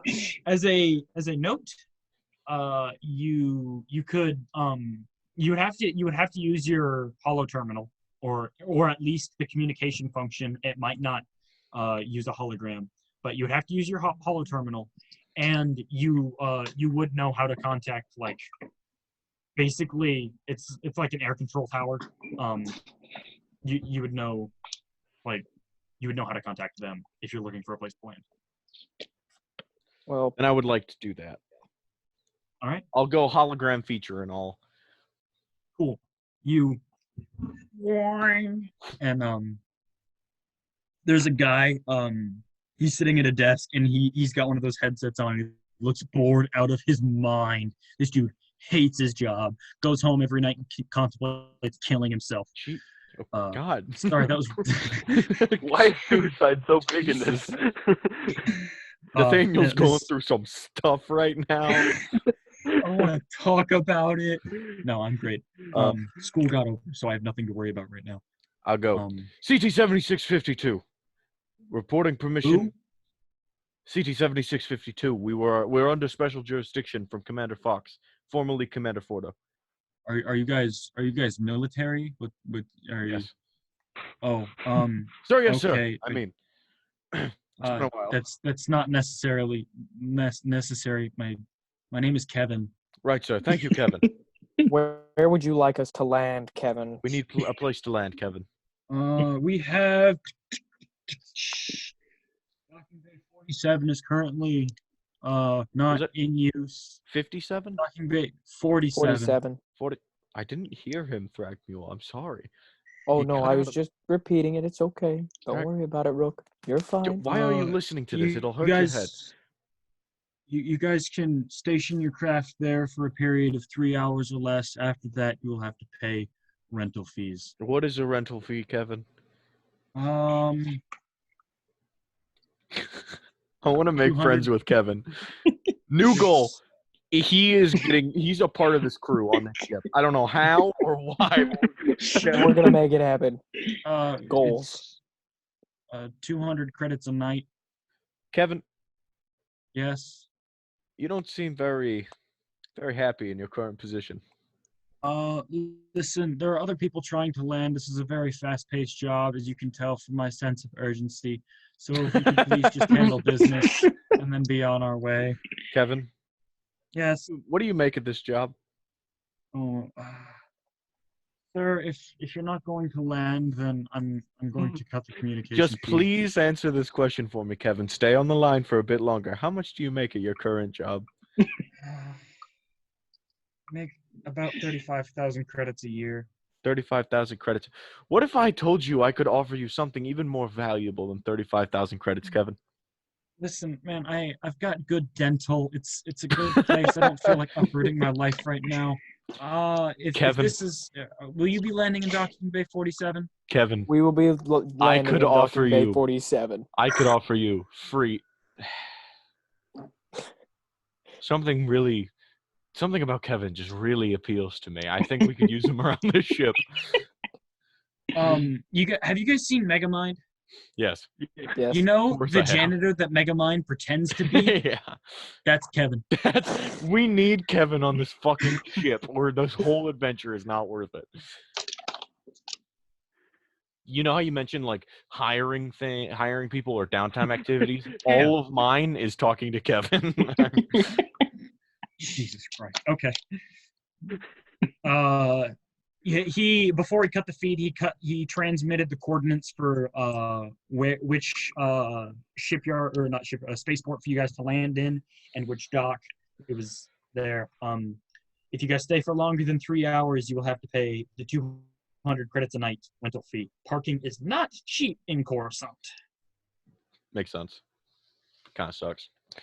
Is there something we could do with our government, like our government title? We could be like, you know, Yeah, can we get this registered as an official Republic ship?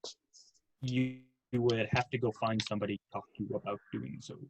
Let's go do paperwork.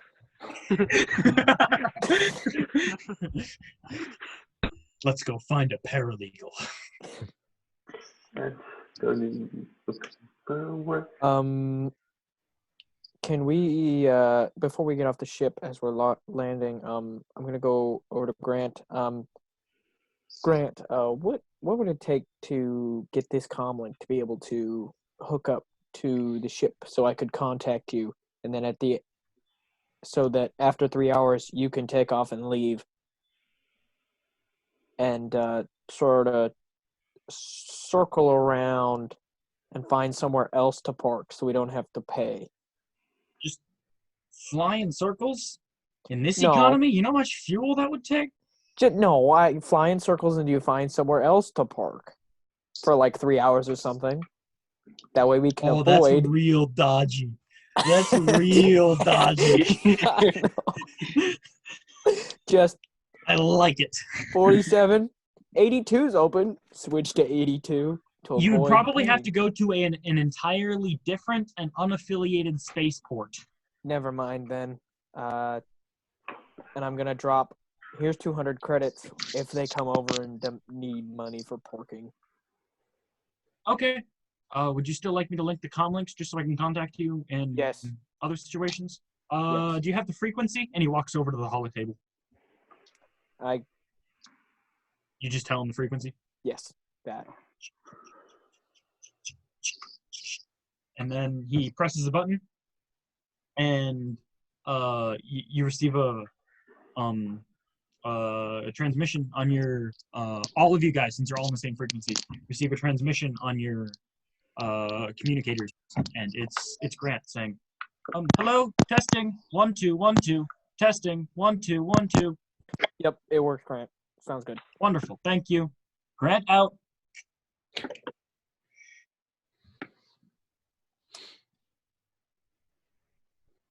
And I'm gonna lean over to Rook and say, if he starts saying Roger, Roger a lot, you have my permission to shoot him. Roger. Yes, sir. No, not Roger. My name is Grant. Good work, Grant. All right, let's get this ship registered so we don't have to go through this nonsense ever again. Well, first we have to land. That's what we're waiting on, Dabon. Docking Bay 42. The landing gears.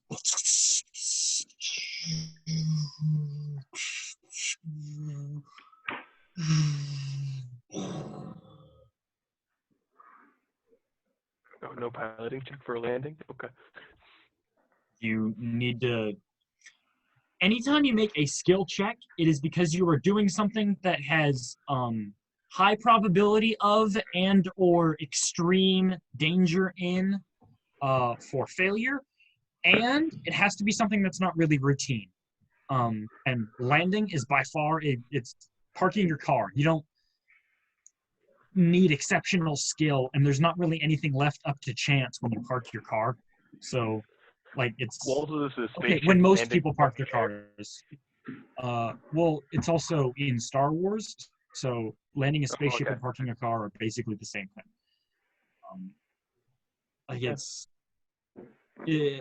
for you who is trained in piloting, you've been to piloting school. Landing a ship is so routine you can do it with your eyes closed. So no, I'm not.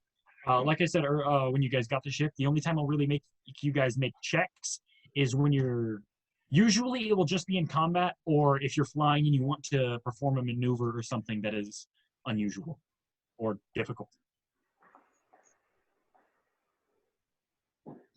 Anyway, you guys are landed. Awesome. You guys look towards the little platform thingy that you guys were standing on when you left. It's a small little circle that's sort of tucked away in the back of the common area, but it's got a little half railing thing around it with a small little opening and a little up-down button on it. And once it is deployed in the down position, there is a ladder that goes down. However, Dabar might want to be on it when it goes down. Also, something that the cargo bay. If you need to load heavy cargo onto the ship, the cargo bay opens with a more traditional ramp, but it's huge, and it's like I described earlier with those big airplanes that hold the cargo thingies. The big ramp that goes into the down position. The cargo bay has one of those if you need to load freight or something. All right. Well, we'll just get out regularly with the elevator. Yeah, I wanted to establish that now, so like going forward, you know it exists. Dabar, you slurp on over to the platform and you. It takes in case you guys need to board your ship in combat or anything. It takes one round to raise or lower this thing. It takes 6 seconds to go from the up to down position. Okay. Full round action. Yes, it is. Well, you could perform other actions while you're on this thing. It just takes that long to get up. Okay. Yeah, I'm gonna. And you guys, you're in the spaceport, and there's already Ugnaughts, the little midget dudes with the little harsh on their faces. that are found in basically every spaceport ever. They're inspecting your ship and making sure it's secured properly and everything. And one of them walks up to your group and says, "Who's the pilot?" Hut. That'd be me. He hands a small little access key to you, and it's got a number 47 on it.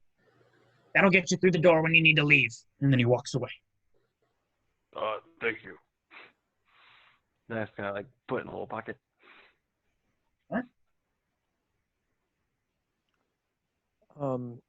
I'm gonna someone mind letting me lean on him? Sure. It's the least I could fucking do right. Thanks, Rook. All right. Where are you guys headed? I think Are we going to Palpatine again, or is it just Fox this time? You guys are Fox. under the impression that seeing Palpatine was a special event, and you probably can't just We pop should in. go try to see Palpatine again. Just I think cause. we should visit Fox. One doesn't simply pop in on the Earth King. Sorry, I said pop in, and it reminded me of that. I don't know why I said that. I'll kill myself. I don't know what that meant. Yeah, I don't. Okay. Okay. You're fucking weird, dude. I think the Chancellor is a bit busy right now. Maybe only disturb him when he asks to be disturbed. God, I really wish we can speak to him again. Maybe I could become like his own, like his right-hand man, Secretary? And no, like more like an apprentice or something like that. Or an intern? No, apprentice is more what I'm looking for. A butler? No, that's even farther. We were closer the first time. Anyways, yeah, we should go to the good luck with security that. office. We should visit Fox. Where's Fox? Where are we on Probably the course? security office. You are it's not the same spaceport that you guys have been using, but you are still in Coruscant City. Despite the fact that the entire planet is cityscape, there are sectors and cities, and you are still in the capital. So getting to with the advanced technology of Coruscant, the maglev trains are much faster than they were, for example, on Corellia. So interplanetary travel is not at all slow. You could get basically anywhere on the planet in a matter of hours. Cool. Let's get to the security office. Yes. You guys get on one of the train thingies and And do you have anything you want to do on the train? Probably not. You just had a week together. You're fine. Close my eyes, but do not fall asleep. All right, and you guys get off in the capital district of the capital city of the capital planet.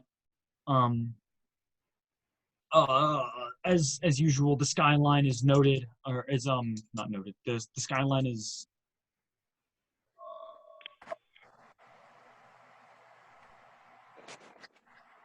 marked with. That's not what I'm looking for, but it works. The skyline is marked with the Senate building and the Jedi Temple most predominantly. The symbols of the two greatest powers in the galaxy, the Jedi Order and the Republic government. However, you make your way to the security office, which is very near the Senate building, and you make your way towards the familiar office of head of Republic Security, which in this case is Commander Fox. You on the door, I assume. Is that what you're doing? Yes. Yes.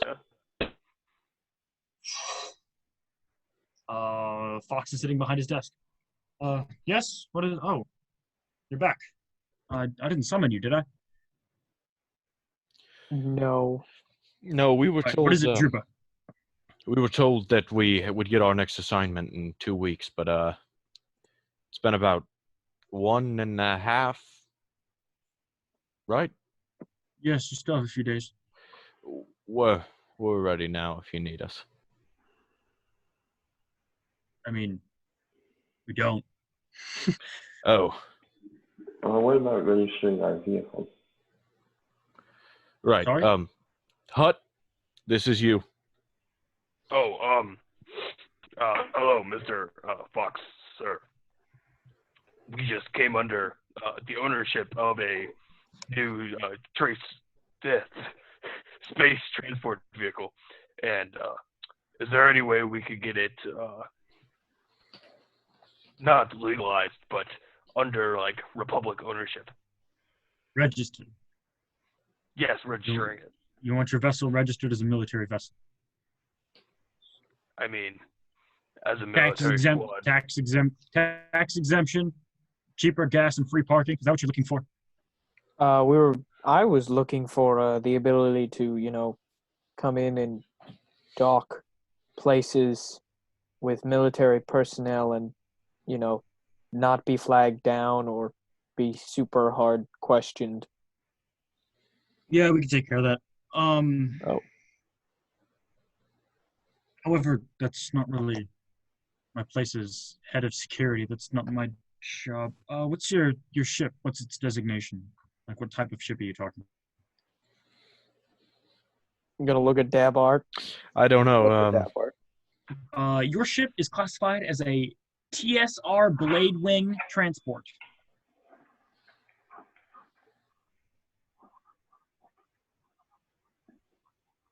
I nudged Dabar. The TSR Blade Wing transport, named Vantablack, the pitch black ship in Docking Bay 47 at such and such Docking Bay area parking lot. Classic. And we sort of do it. He tears off a piece of paper, hands it to you, and it appears to be, I, Commander Fox, leader of the dudes, allow these dudes to do the thing they want to do. All right, take that down to logistics downstairs, and they'll get you a spot in the motor pool. Thank you. And another thing, can we get a Republic-sanctioned R2 unit? You guys don't have an Well- astromech or a nav droid? Yes, Nope. we do. No, Nope. we do not. No, we do not. I mean, we don't have droids to just give out. How much would I they don't know. cost, approximately? Let the DM check his notes. Perfectly fine. Why do you Yes, guys sir. hate it so much? Because he literally I refers don't to hate us as that guy. inferiors. He's going to kill us in our sleep one day. You know what we need? Kevin. We need Kevin. Honestly, Kevin can do it. Kevin, let's have Kevin be Let's our make astromech Kevin a droid. cyborg so he can plug himself into the computer. That's the spicing up of like- Kevin's life that he needs. Turn him into a cyborg. This guy wants to kill himself. I mean, it We're going to might. hack it off. Could help. Don't worry, Kevin. This will cure your depression.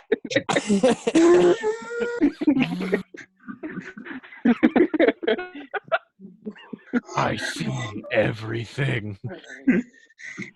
Dude, we need to get Kevin onto our fucking crew. But that being said, the reason I want like a Republic-sanctioned R2 unit is because I'm pretty sure there are things that Grant is not allowed to access that it would be able to. Well, And I'm you not wouldn't know a whole lot about that because you haven't looked into Grant's capabilities very much. Oh. Yep. He Which is I can do pretty damn well. very advanced droid. Yes, Yeah, but I'm he's sure, a but he dick. also makes me uncomfortable. I don't like him. He makes fun of me sometimes. I love him. We'll keep him around, but you know. You know, I might just say this R2 unit's not allowed in my cockpit. I might say you're not allowed in the cockpit. How are you gonna fly? We'll figure something out. We'll get, knows how to I fly. swear to I know how God, to you're going fly. to say I'll get Kevin. I'll be I'll get flying Kevin to with fly a that penalty, can but fly. altogether it'll be positive. like a positive Uh, modifier. As a note, piloting and astrogation cannot be used untrained. I do. Does anyone know how to astrogate who's not me? Nope, I just have I do. piloting. Well, no we can astrogation. certainly try. We can get Grant to do it with the Okay, R2 that's unit. like saying you can certainly try to attempt to solve theoretical physics problems. Yeah, Like if you don't know how, you and straight by- up can't. And by try, I mean go. We sit behind the wheel and go. Now, go Webb, go. Why?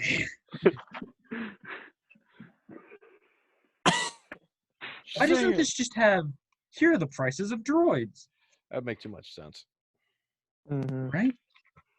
I think Make it's it gonna be up. all Okay. the equipment thing. Oh, it does have that. Never mind. I was just looking in the wrong place. An R2 series is 4,500 credits. Oh, Okay, that's cool. reasonable. If we get like a Pocket really, change. like we splurge on this droid, Burden. Let's just stock up our ship with like a bunch of people. Like I really like that idea. That we have like a crew. Wait, can we get an R2 unit and then I just modify it to hell so it becomes like a little battle droid? Nope. No, Nope. we No. can get you another droid for that. You can do that with Kevin or whatever his name is. No, not Kevin. Kevin's the guy we like. Kevin? Oh, you're That would modifying be Kevin to be a battle droid now? He's gonna be the Republic's Grievous. We have our own droid general. This dude's gonna come out looking like Nemesis from Resident Evil. Oh god.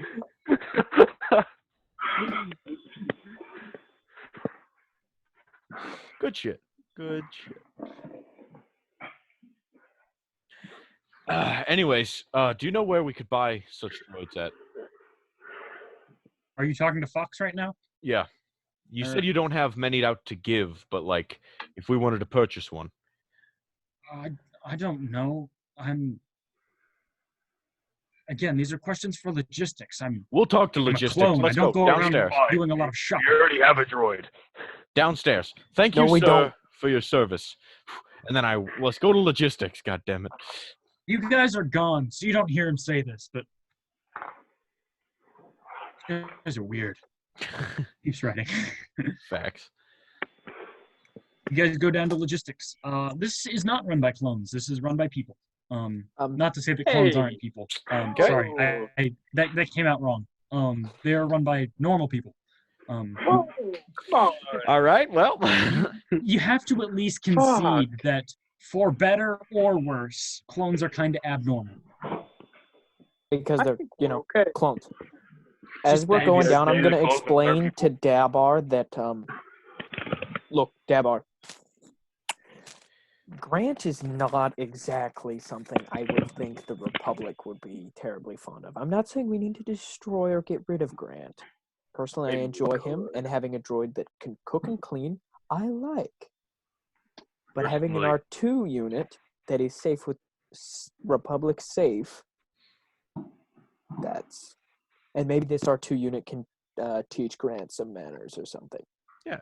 We're not saying replace Grant. We're saying 2 heads are better than 1. 2 droid processing units are better than 1.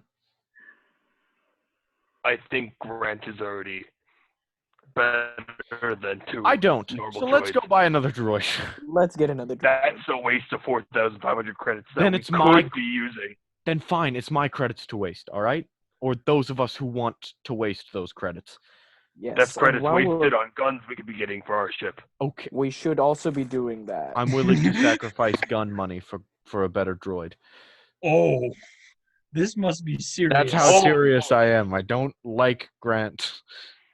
As Garrick, I love Grant. As Rook, I do not like Grant. All right. You guys head down to logistics. Yes, the place run by real people. I said normal people, not real people. No, you Clones said are real people.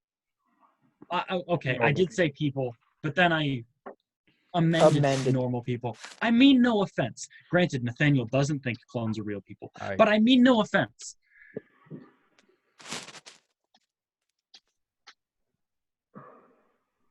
All right. I say, hello, logistics. We have a couple things we would like to get out of the way. First, validate our parking, and I like to point to whoever has the Please, validate our parking. Second, we would I'm gonna kind of like put the paper on the table. You guys would like to register your vehicle for. This is odd. Usually, things kept in the motor pool are commissioned by the Republic. Also, this isn't a standard issue ship. I've never even heard of this classification.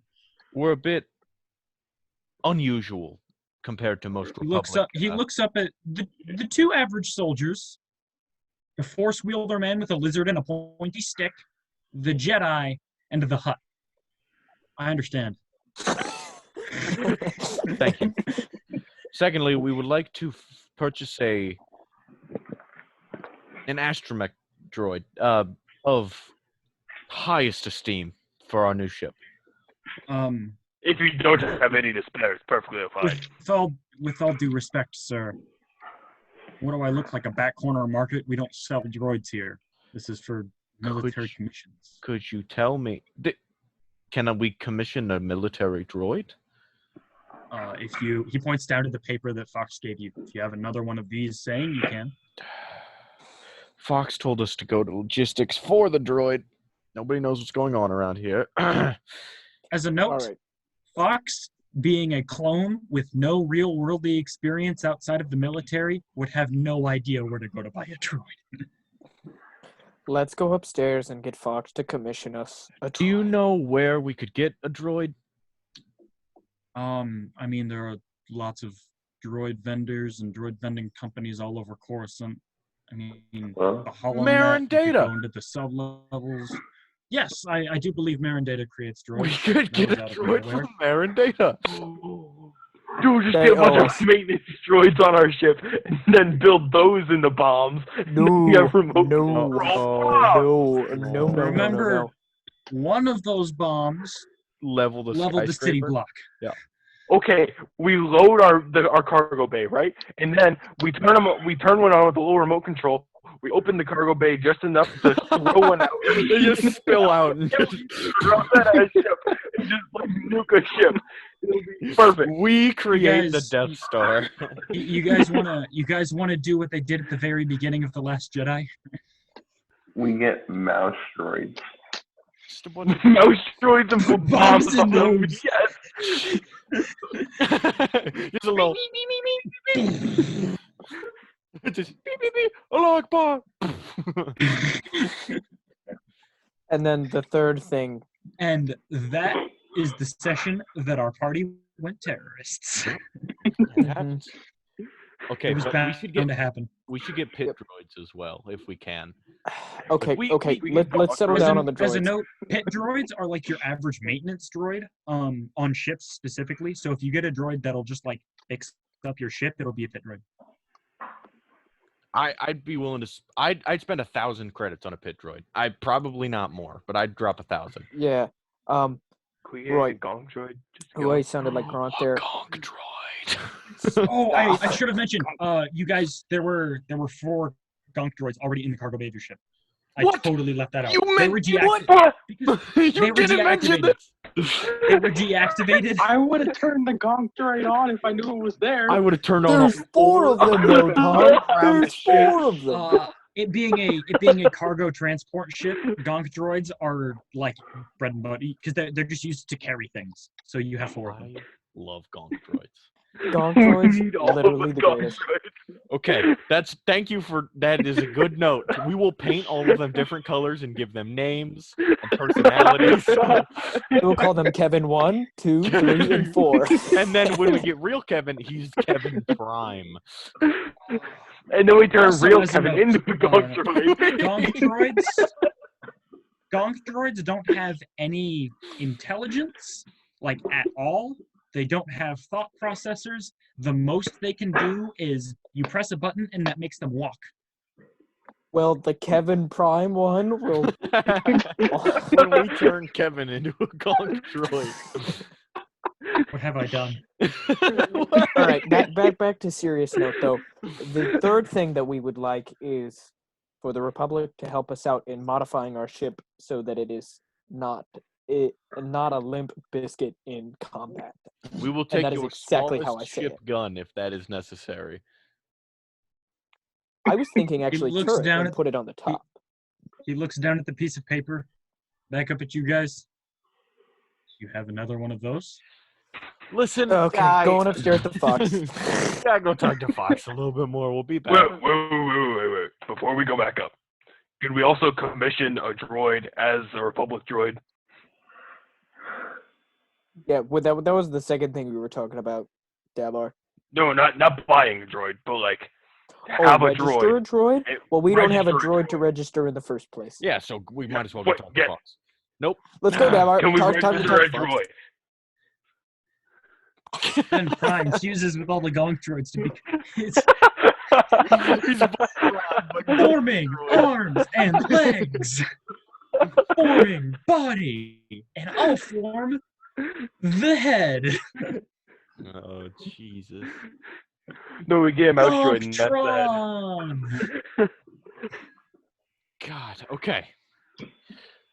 Go back to talk to Fox. You guys go back up to Fox's office? Yes. Yeah. Okay. You Just and he looks back I'm up gonna and wait outside this time. okay. He looks up at the four of you that walk in and rolls would his eyes a little. we would like to commission a droid as well as guns for our ship. Listen, Trooper, I know that you've accomplished quite a bit in the name of the Republic lately, and I know you've received pretty hefty promotions, but you can't just go around ordering commissions from commanders. I understood? Know your place.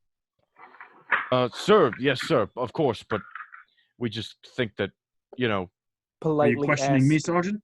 no, sir, I'm merely explaining our situation.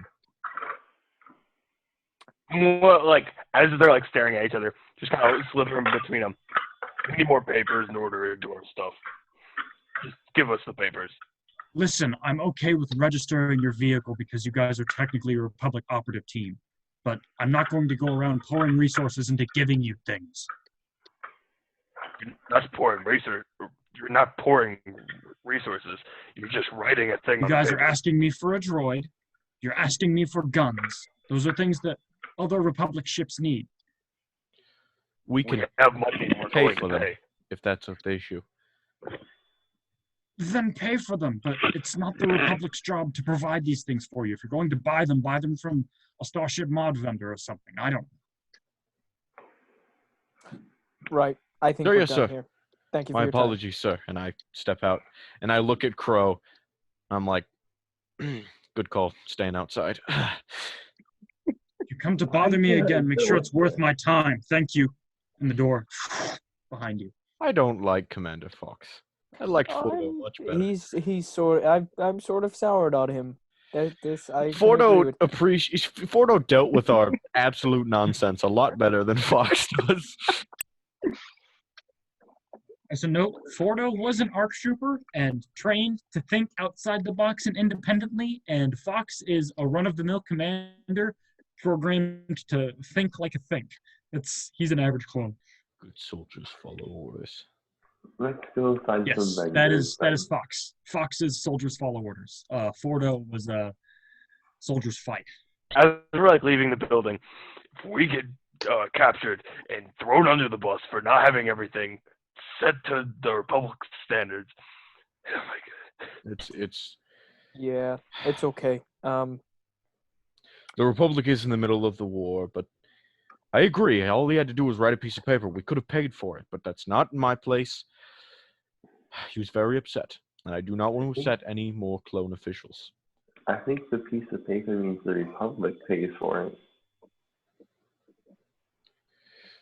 Well, he also mentioned we could just go to a vendor of some variety, and again, Yeah.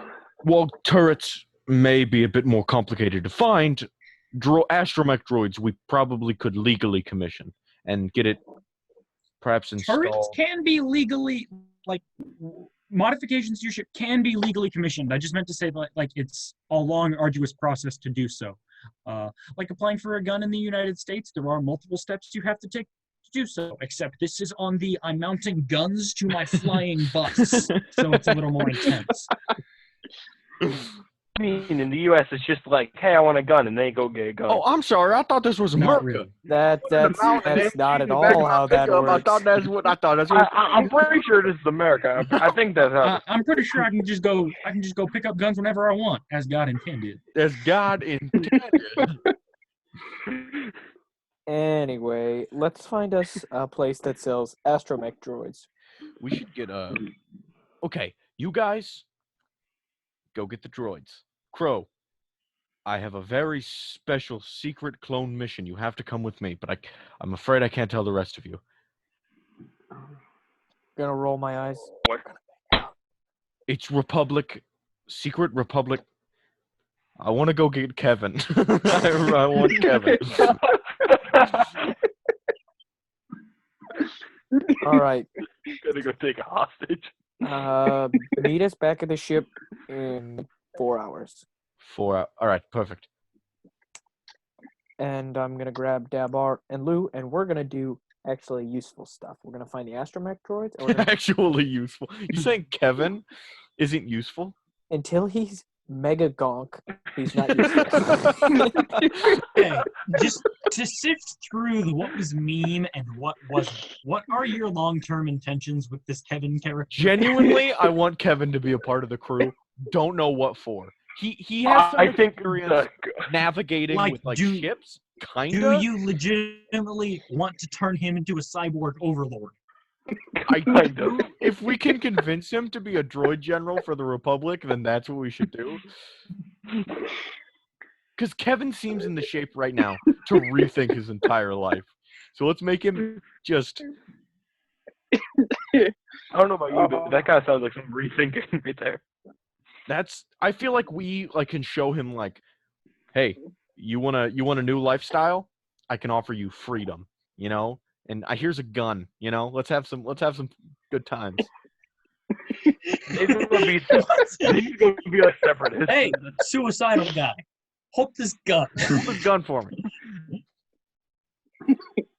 Is another guy gonna have to blow his brains out in front of you before you? I'm just kidding. That's not gonna happen. Maybe.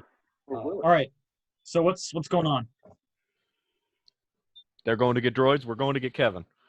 All right. Droids first.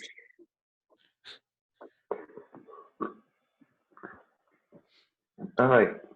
Now, where do we find a droid vendor? Is there a map, an atlas, an interactive map? Is there Google? Go on the HoloNet. Somebody make a gather information check. Information. I'm not good at those.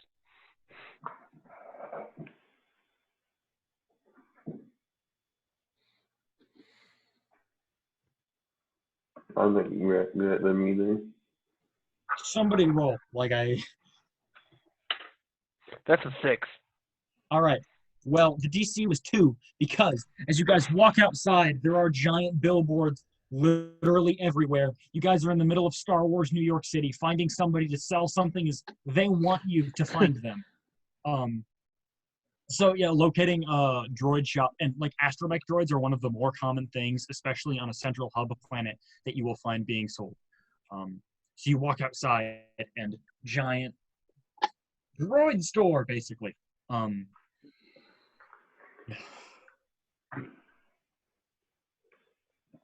We walk in.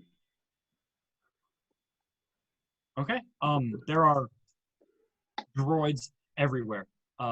Protocol droids, pit droids, medical droids, astro droids, all sorts of droids, bulk loader droids. This place is it's sort of got the same vibe as a toy store. There are just droids all over the place, and they're even the things on the shelves are on display. You're meant to look at everything and get excited. Basilisk war droids? Is that in the back? Yeah, they're Basilisk war droids. Has been outlawed by the government since the Mandalorian Wars. Whoa, So in wait. the back, could you check in the back though to make sure?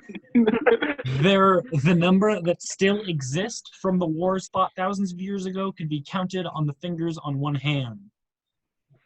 So yes, But the we back. don't. Oh yeah, in the back.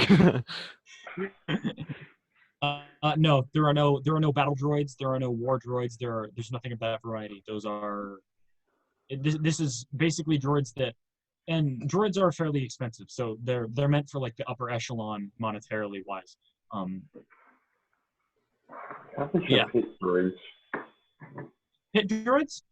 Are you like asking somebody? Is there like a price tag? Nope. However, behind the counter there are 4 Jawas, 3 of which seem to be working. 1 is just sitting there at the front of the desk. Flurp, flurp, flurp. In Jawa trade language, Mhm. hello, what are the prices on these droids? What droids are you referring to specifically? Turn over to Katsu.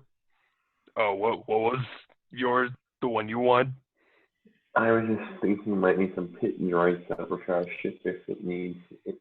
PI class maintenance droids. Is that what you're looking at? And Yes. he walks over to one and he like what you would knock on a door, he does to his head, and it brings to life. These things, Yeah. they're going to be about 2,000 credits each. I'll put up 1,000. I was gonna say I'd pay 1,000 for one. If you want to pay now and get your money back when we meet up, I'd drop 1,000 on one.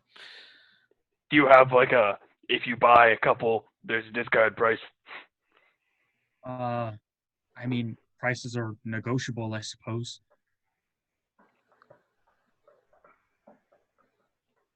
Why is 2,000 out of your price range? You're not willing to do that? No. No, I'm looking to buy multiple. Okay, what else are you looking at then? This guy's not happy. You described this place as a toy store, and this guy seems angry. He hates. Everyone on Coruscant hates their lives. Does he want to No, be in he our doesn't. studio? He doesn't hate his life. Jawas aren't good with people, and these guys aren't even like native, because Jawas are from Tatooine, some like bum planet on the outer rim, and this guy is sitting there in the busiest place in the galaxy. He's not. It's not his atmosphere. What are the purpose of mouse droids? Mouse droids? To this day I have no idea. Nathaniel, and all of his infinite Star Wars wisdom, has no idea what mouse droids do. Are there any in this toy store? No. I want to buy a mouse droid. You wanted to buy a bomb. Looking He around already has the the shop. bomb. He wants a bomb delivery device.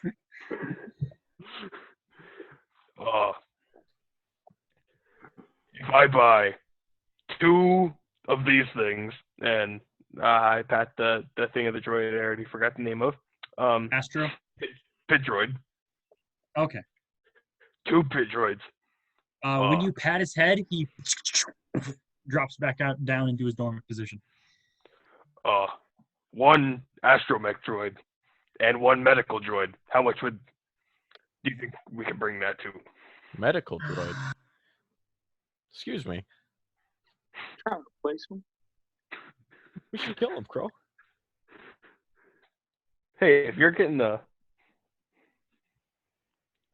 Kevin, I'm getting a medical droid. What do you need a medical droid? What do you need What's a a medical medical droid gonna do that I can't do? I ain't helping pay for that one. Fuck you. I'll pay for some pit droids. I'm not paying for a medical droid. Yeah, Dumb.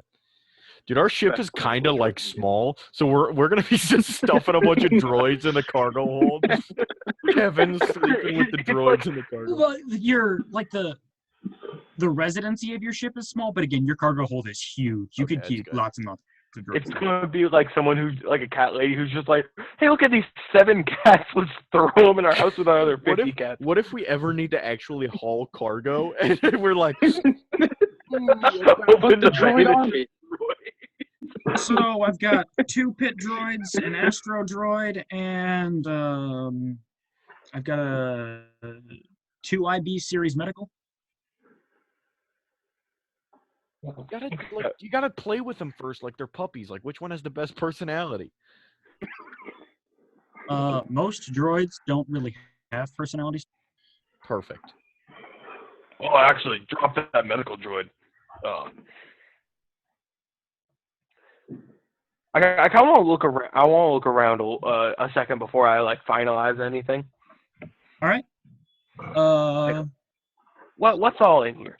I think you already said like it. I said, there's like bulk freight loader droids, so just these giant automatons made to pick up really heavy things. They would traditionally be used on ships like yours to load and unload cargo. Really, really popular in trade. There are security droids, which is the closest thing to a battle droid you're going to get, and it can only stun things. And like in a group as combatively oriented as yours, they would be pretty much useless because you could more than quintuple their damage output. There are protocol droids. There are translator droids. There are like power droids, which are like gonks. There are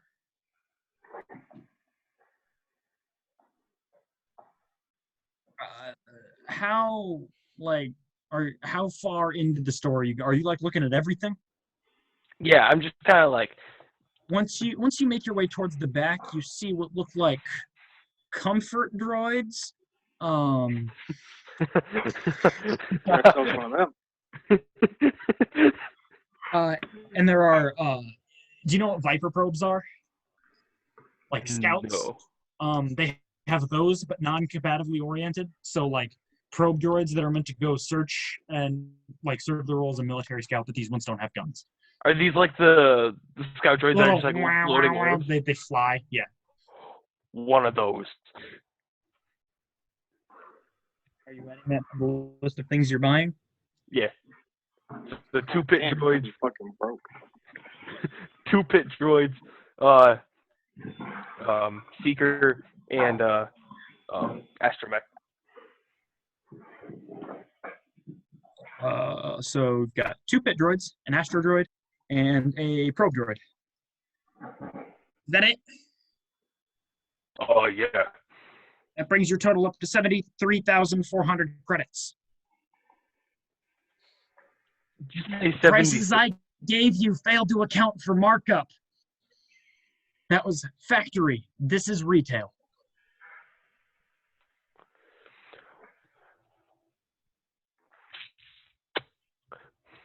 Okay. I don't really appreciate how you're running this. If these things are saying 2,000 for this, 2,000 for that, and you're out here saying, "Oh, you can pay 70,000." First of all, you are buying 4 droids, one of which is a fairly upscaled, what's the word I'm looking for? Impressive piece of machinery. Another one of which is an astromech droid, which fly off the shelves. I could put whatever price tag I wanted on those bad boys and we would still sell them. And pit droids, 2,000 is pretty much the best you're going to get. What's the total without that seeker? Without the seeker, that'll be at about 33,000 credits.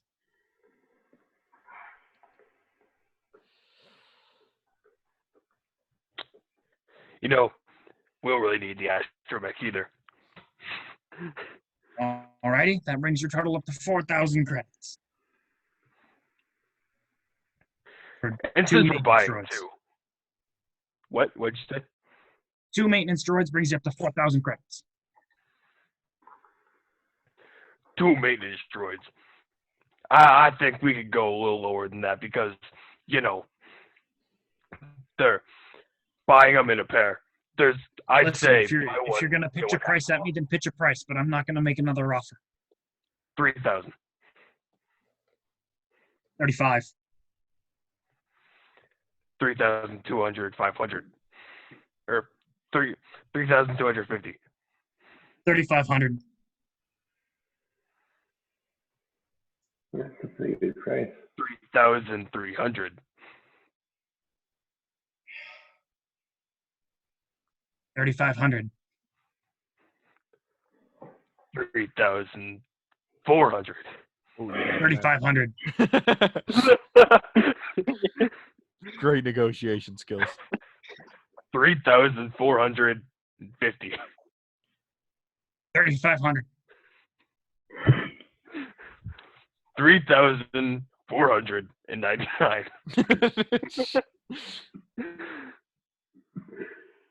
3,499. Yeah. He holds up his hand. Shake.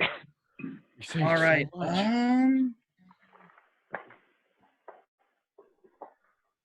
hand over 1,082 credits.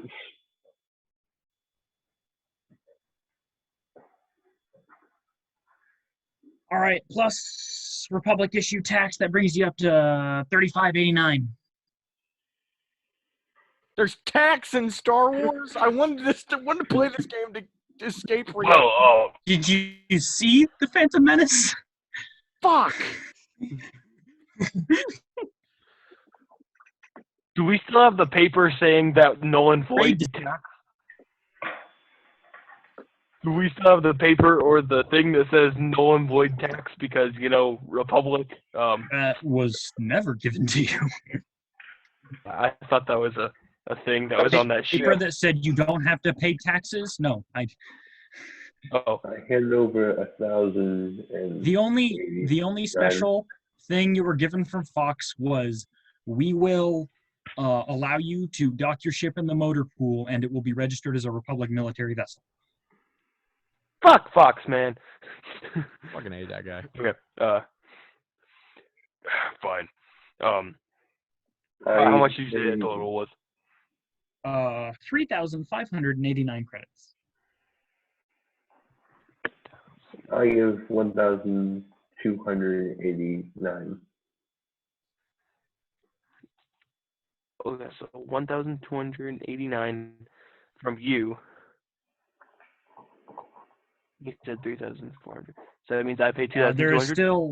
There is still 2,300 left. Okay, so I'll pay 2,300. All right. All right. Two of them pop up. And he walks back behind the desk. You. Hut. What's your view is you paid more. You. Look at these droids. Tell them your name. Dabar. He fastens a restraining bolt onto each of them, and they will now obey you because he set the command codes to follow you. That's why you had to tell him your name. Gotcha. You now have little midgets, little one-eyed, flat-headed midgets. With the one big eye, or like optical lens. Mhm. Okay, follow me. And they follow you with the little restraining bolt on their chest. With that, we cut to the two clones.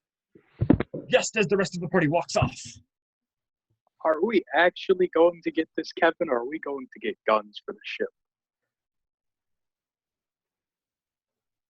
Both? Listen, man, when I saw Kevin, I saw someone without purpose.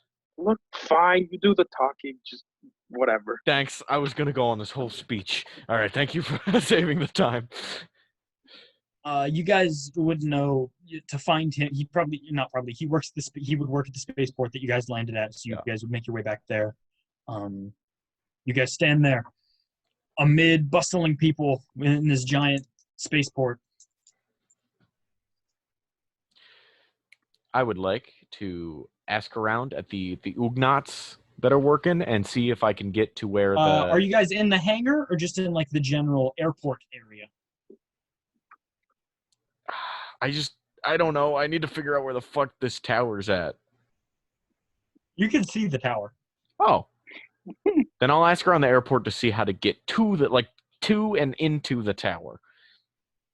Do you like ask somebody who works here? Or are you just asking people? I'll go up to like not cashiers. What am I trying to think of? Like ticket people or like information desks if there's one of those. There is an information desk if that's where you want to go. Hello, how may I help you? I spoke to a man earlier today when I was landing my ship. His name was Kevin, and I would like to speak to him again. It's of urgency. We're Republic officials. Is there something wrong? Is this a military operation? Yes. Bluff check.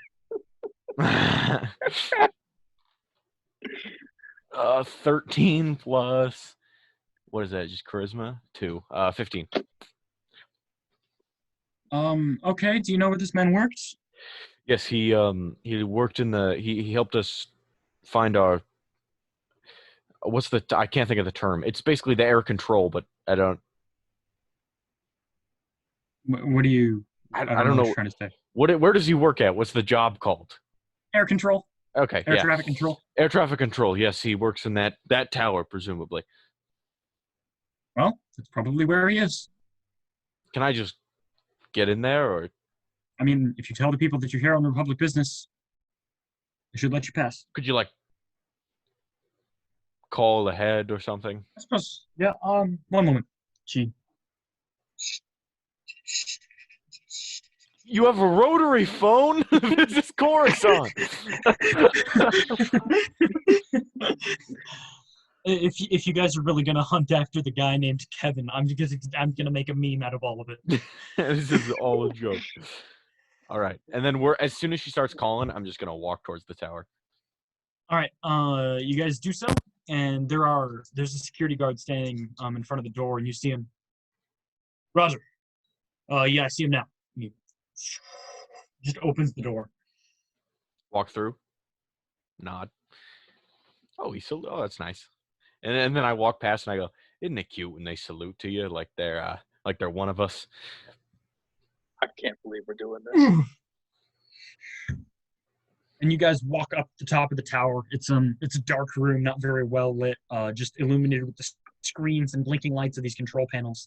And there are a bunch of people hunched over monitors, talking with their headsets, talking on holoprojectors. It's an air traffic control tower. It's that scene from Breaking Bad when the guy crashes the planes together. Yikes. Kevin. Nobody responds. They all have headsets on. Yes, this is air traffic control number. Yeah, Roger. I would like to activate my comm link. I assume is in my helmet, or I could.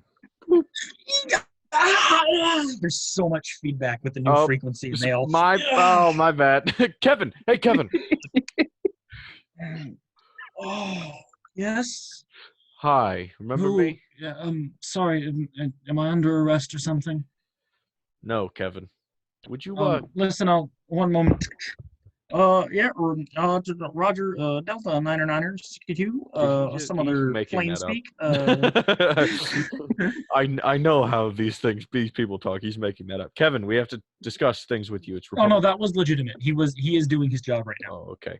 So tell someone to cover for you. It's official. Yeah. Could you come over? Yes, you. All right. Cool. Thanks. And somebody comes over and takes a seated spot. Is everything okay, sirs? I'm not in trouble with the Republic, am I? Kevin. How do you know my name? You told me your name. I'm sorry? Kevin, when I look at you, I see unfulfilled potential. Kevin, have Sir, do I know you? We just landed here a couple hours ago. Um, I think I remember. We were Sorry, on a You all look the same to me. We were on a blade wing. We landed in spot 47.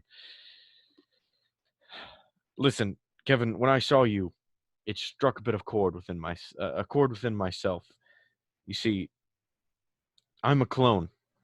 Since my birth, I've been given my mission, and that is to be a soldier. Is this what you want for yourself, Kevin? This job? I guess. I don't know. What are you getting at? We have a place for you on our ship crew. You could make a real difference. You want me to join the Republic military? That is absolutely what I want, Kevin. When I saw you and your relative experience with ships and landing them and whatnot, we could use someone like you on a special military task force. Listen, I'm not a soldier. I don't want to go fighting in these clone wars, man. I don't grab know. by the shoulders, Kevin.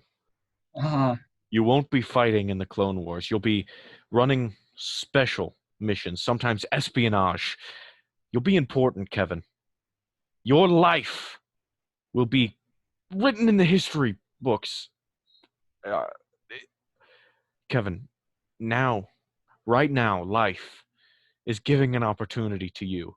I saw the way you looked when you were landing our ship. You're not happy here, I can tell. So here's what we're going to do, Kevin. We're going to give you a rank, a task, and possibly weaponry. And you're going to come back to our ship, and you're going to live a life of potential, of adventure, and of purpose.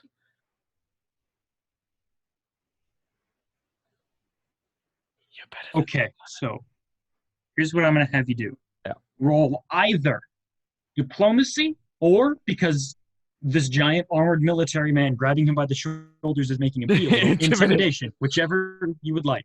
Intimidate. Roll one of those two. 5 ranks in, and I have diplomacy. I have 3. Is he gonna be scared and like? The outcome will be different. Fuck. Depending on which one you choose.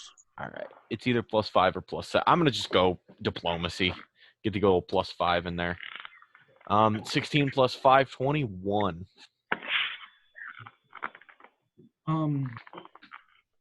Listen, sir, with all due respect, I'm not a military man. I have a job here.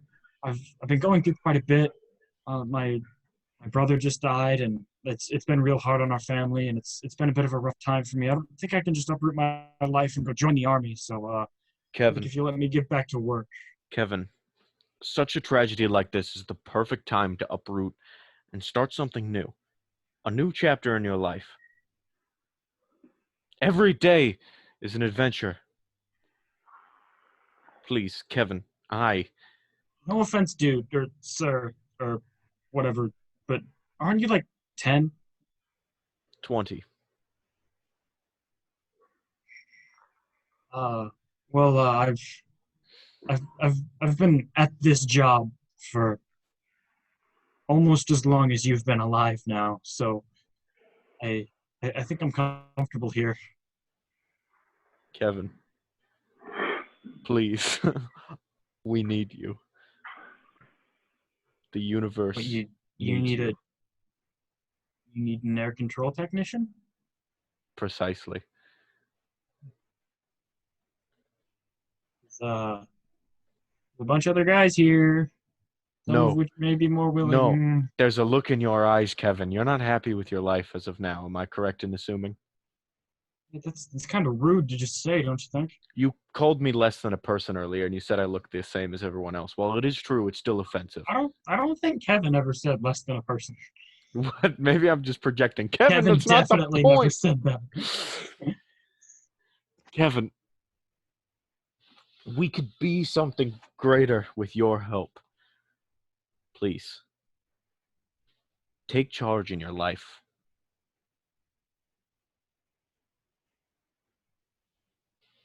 I'll give you another opportunity to roll. The choice is again the same: Okay. diplomacy or Dirty 20. with which one? Oh, diplomacy. Listen, as much as I'm flattered, I guess unless I'm under arrest, I'm gonna go back to my job. It's just that I came here and I really put myself out here like this, and feeling kind of. At this time, I'm just gonna kind of try and take him out of the room. Kevin or Rook? Rook. Okay.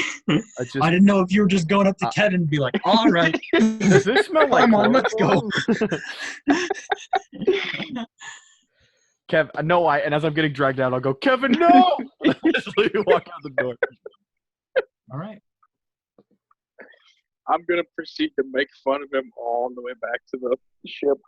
Come on, you would have loved to have Kevin. Oh, Derek. God. Derek, were you curious as far as the DC of Yeah, what do I have to roll? I would have liked to know, yes. 25. So you were pretty close both times. Damn it, Kevin. And you walk out. Kevin. I'm going to miss Kevin. And as you walk away from the spaceport, slowly trudging your way back towards wherever it is you're going.